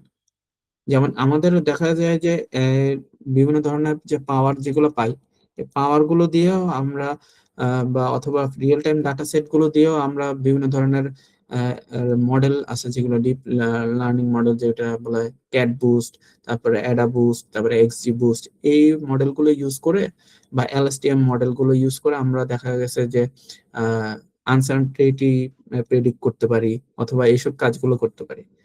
তো এটা মানে আমি আপনাকে বলবো যে এক একজনের ইন্টারেস্ট এক এক রকম। তো এমন না যে এখান থেকে আপনি পুরা এনার্জি হারভেস্টিং এর মানে কোর জিনিসটা নিতে পারবেন, কিন্তু আপনি এই জিনিসগুলো অ্যাপ্লিকেশন গুলো আপনি অথবা আইডিয়াটা আপনি নিতে পারবেন, আমি বলবো। আর এটা মেইনলি আসলে রিলেটেড টু, আমি বলবো যে সফটওয়্যার জিনিসগুলো আসলে শেখাটা মেইন উদ্দেশ্য। কারণ আপনি একটা সফটওয়্যার জানেন, একটা সফটওয়্যার কিভাবে কাজ করে জানেন, আপনি ওটার অ্যাপ্লিকেশন গুলো শিখবেন। আর আপনি একটা ডাটা নিলেন, ডাটা সেট নিলেন, ডাটা সেট নিয়ে এটা কাজ করবেন, দুটো আলাদা। সো আমি বলবো যে সফটওয়্যার শেখার উপর ফোকাস করা বেশি ভালো। বুঝা গেছে আপু? আর কিছু কোশ্চেন? না আর নাই। আচ্ছা, ঠিক আছে, ওকে। আর আর কেউ আর তাহলে কি এখন আপনাদের আর কোনো সমস্যা আছে? আর যদি কোনো প্রবলেম থাকে রিসার্চ বাডি অ্যাপে আমাকে নক দিতে পারেন, সমস্যা নাই। আমি নামুল ইসলাম উদয়। আর আর ফেসবুকেও আপনি আমার প্রোফাইল আছে, যদি ওইখানেও নক দিতে চান এনি হাউ। আমার যেটা হলো যে আপনাদের সাথে এই জিনিসটা আসলে নতুন করে মানে ইন্ট্রোডিউস করার জন্য সাইবার সিকিউরিটি বা আপনাদের ইন্টারেস্টটা মানে বাড়ানোর জন্য আসলে আমি আজকের এই সেশনটা শুরু করছি। নাহলে আমার আরো টপিক ছিল যেগুলো আসলে দেখানো যায়। তো এগুলা আসলে আমরা আস্তে আস্তে ল্যাবে যখন ক্লাস শুরু করব অথবা যখন আমরা ভাগ করে দিব যে হ্যাঁ কে কি কার ইন্টারেস্ট কি, ওটার উপরে যখন ভাগ করে দিব তখন আমরা আসলে ওগুলোর উপরে ক্লাসগুলো নিব যে হ্যাঁ আমরা এই জিনিসগুলো এগুলো এগুলো শিখবো। সো আজকে তাহলে 9:30 বেজে গেছে। এনি হোক, তাহলে আর আর তো কারো কোনো কোশ্চেন নাই, তাহলে আজকে শেষ করতে পারি? হ্যালো, আপনারা যদি অনুমতি দেন। জি স্যার, শেষ করতে পারেন স্যার। আর এটা কি কোনো টাইম টেবিল আছে যে কোনো নির্দিষ্ট টাইমে আমাদের জয়েন হতে হবে, নাকি আমরা যে কোনো টাইমে জয়েন হতে পারবো আপনার ল্যাবে? আসলে আমি আপনাকে মানে জানাতে চাইতেছি যে আসলে আমার ল্যাবে আমি 30 জনের বেশি নিব না। সো অলরেডি 4 জন হয়েছে। তো আমি আসলে চাচ্ছিলাম যে আমার অনেক আমি অনেক রিসার্চার লাগবে এরকম না। জিনিসটা হলো যে আমার দরকার হলো এই ডেডিকেটেড যারা থাকবে আর যারা আসলে কাজ করতে চায়। তো মেইনলি আমি তাদের সাথেই আসলে বেশি এই মানে জিনিসটা শেয়ার করব, কারণ দেখা গেছে অনেকে এর আইডিয়ার জন্য বা অনেকে ডেডিকেশনের অভাবে কাজগুলো শেষ করতে পারে না। তো আপনি যত আমার সাথে মানে বসবেন অথবা আপনি আমার সাথে মিটিং করবেন, তত আপনি আসলে আইডিয়া গুলো নিতে পারবেন বা এই জিনিসটা কিভাবে শেখা যায় বা এই জিনিসগুলো। তো আমি বলবো যে যেহেতু আমার ল্যাবে 30 জন, তো আপনি যদি আপনার গ্রুপ নিয়ে আসতে পারেন অথবা আপনি যদি একা করেন তাহলেও হবে। এখন কথা হলো যে সবচেয়ে ভালো হয় যদি আপনি গ্রুপ করে আসেন, কারণ জার্নাল গুলো আসলে গ্রুপে করলে ভালো। কারণ গ্রুপে হ্যালো তো সেক্ষেত্রে স্যার আপনি গ্রুপ করে দিবেন না? হ্যাঁ হ্যাঁ আমি গ্রুপ করে দিব, তো আমি তো গ্রুপ করে দিব, ওই গ্রুপ তো থাকবে, কিন্তু আমি বলতেছি যে কিন্তু যদি আপনারা মনে করেন আপনাদের ফ্রেন্ড নিয়ে আসলেন, সাপোজ আপনারা 2 জন আসলেন জি স্যার। বা এরকম যে আপনারা যে 2 জন একসাথে আসলেন যে হ্যাঁ আমরা ফার্স্ট থেকে কাজ শুরু করছি বা এরকম। আর ওইখানে এমনিতে আমরা চেষ্টা করব যে সবাইকে গ্রুপ করে দেওয়ার, কারণ কথা হলো সবাইকে হ্যাঁ জি জি আপু? আরে আচ্ছা, এখন যেটা হলো যে হ্যাঁ বলেন ভাই। আর একটা আমি প্রশ্ন ছিল ভাইয়া। হ্যাঁ হ্যাঁ বলেন। আমাদের আজকের এই ল্যাবটা আমাদের বাস্তব ভিত্তিক বা আমাদের ক্যারিয়ারে কি ধরনের কাজে লাগতে পারে যদি এই আপনার এই ল্যাবটা কমপ্লিট করা হয় বা এই রিসার্চটা করা হয়, এই ব্যাপারে যদি একটু ধারণা দিতেন। বিশেষ করে আমার যেহেতু পাওয়ার সিস্টেম নিয়ে কাজ করার ইচ্ছা আছে, এর জন্য বলবো। আচ্ছা ভাইয়া, আসলে আপনাকে আরেকবার বলি জিনিসটা। এখানে যারাই আছেন আমি এখানে আপনাদের আসলে স্ক্যাডা সিস্টেম, পিএলসি, এইচএমআই এগুলো আসলে শিখাবো না। আপনারা যদি ওই চিন্তায় আসেন যে হয়তো আপনারা এখান থেকে প্র্যাকটিক্যাল ট্রেনিং নেবেন অথবা এরকম, কারণ বিভিন্ন ধরনের ট্রেনিং সেন্টার আছে, ওনারা আসলে এই জিনিসগুলো শিখায়। এটা পুরাই একটা রিসার্চ বেসড ল্যাব। এই ল্যাবের আসলে জিনিসগুলো অ্যাপ্লিকেশনটা রিসার্চে বেশি ইউজ করে। আমরা যতটুকু সফটওয়্যার বেসড কাজগুলো করা যায় অথবা ডাটা কালেকশন টাইপ বা যে জিনিসগুলো আমরা হাতের কাছে অ্যাভেলেবেল পাবো, ওই জিনিসগুলো নিয়ে আমরা আসলে কাজ করব। আমাদের মেইনলি এইটাই ফোকাস।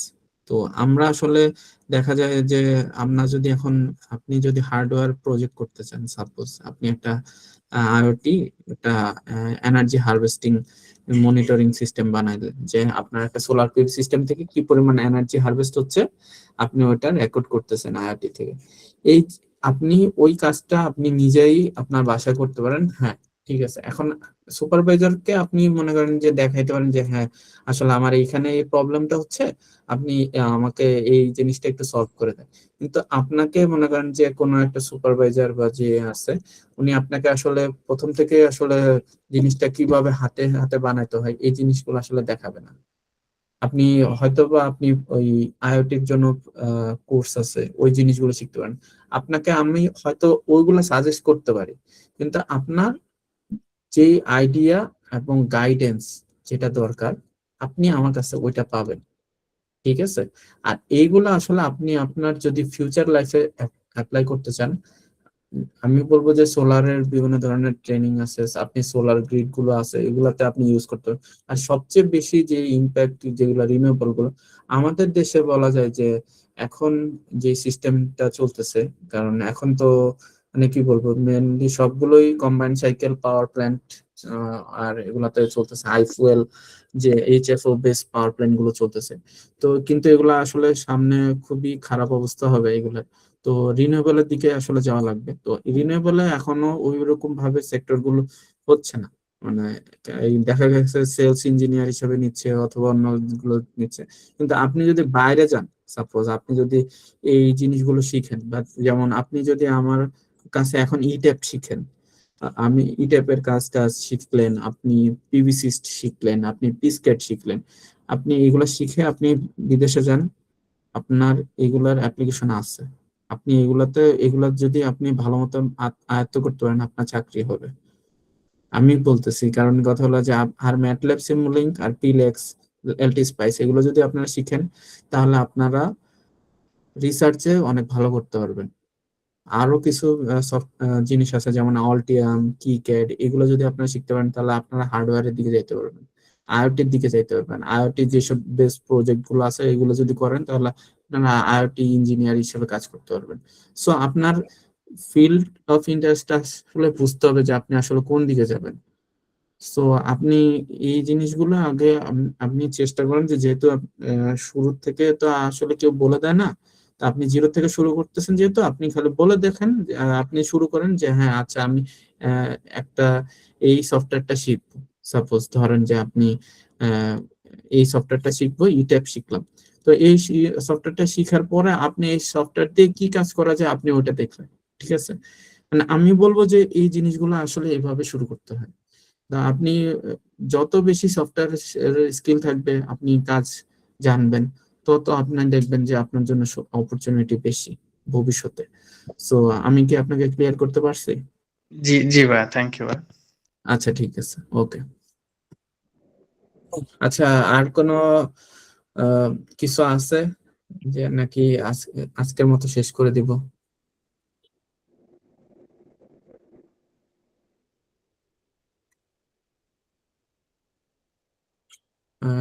ডালিয়া আক্তার বোন না, এমনি কি আছেন নাকি নাই? আচ্ছা তাহলে আজকে যেহেতু 9:40 বাজতেছে, সবাই আসলে মানে নাই যেহেতু, আর যদি কোনো পার্সোনাল প্রশ্ন থাকে বা কোনো কিছু জানার ইচ্ছা থাকে তাহলে আমাকে নক করতে পারেন, আমি কথা বলবো এখানে, ঠিক আছে? ওকে, ধন্যবাদ, ভালো থাকবেন সবাই। ওকে, আল্লাহ হাফেজ।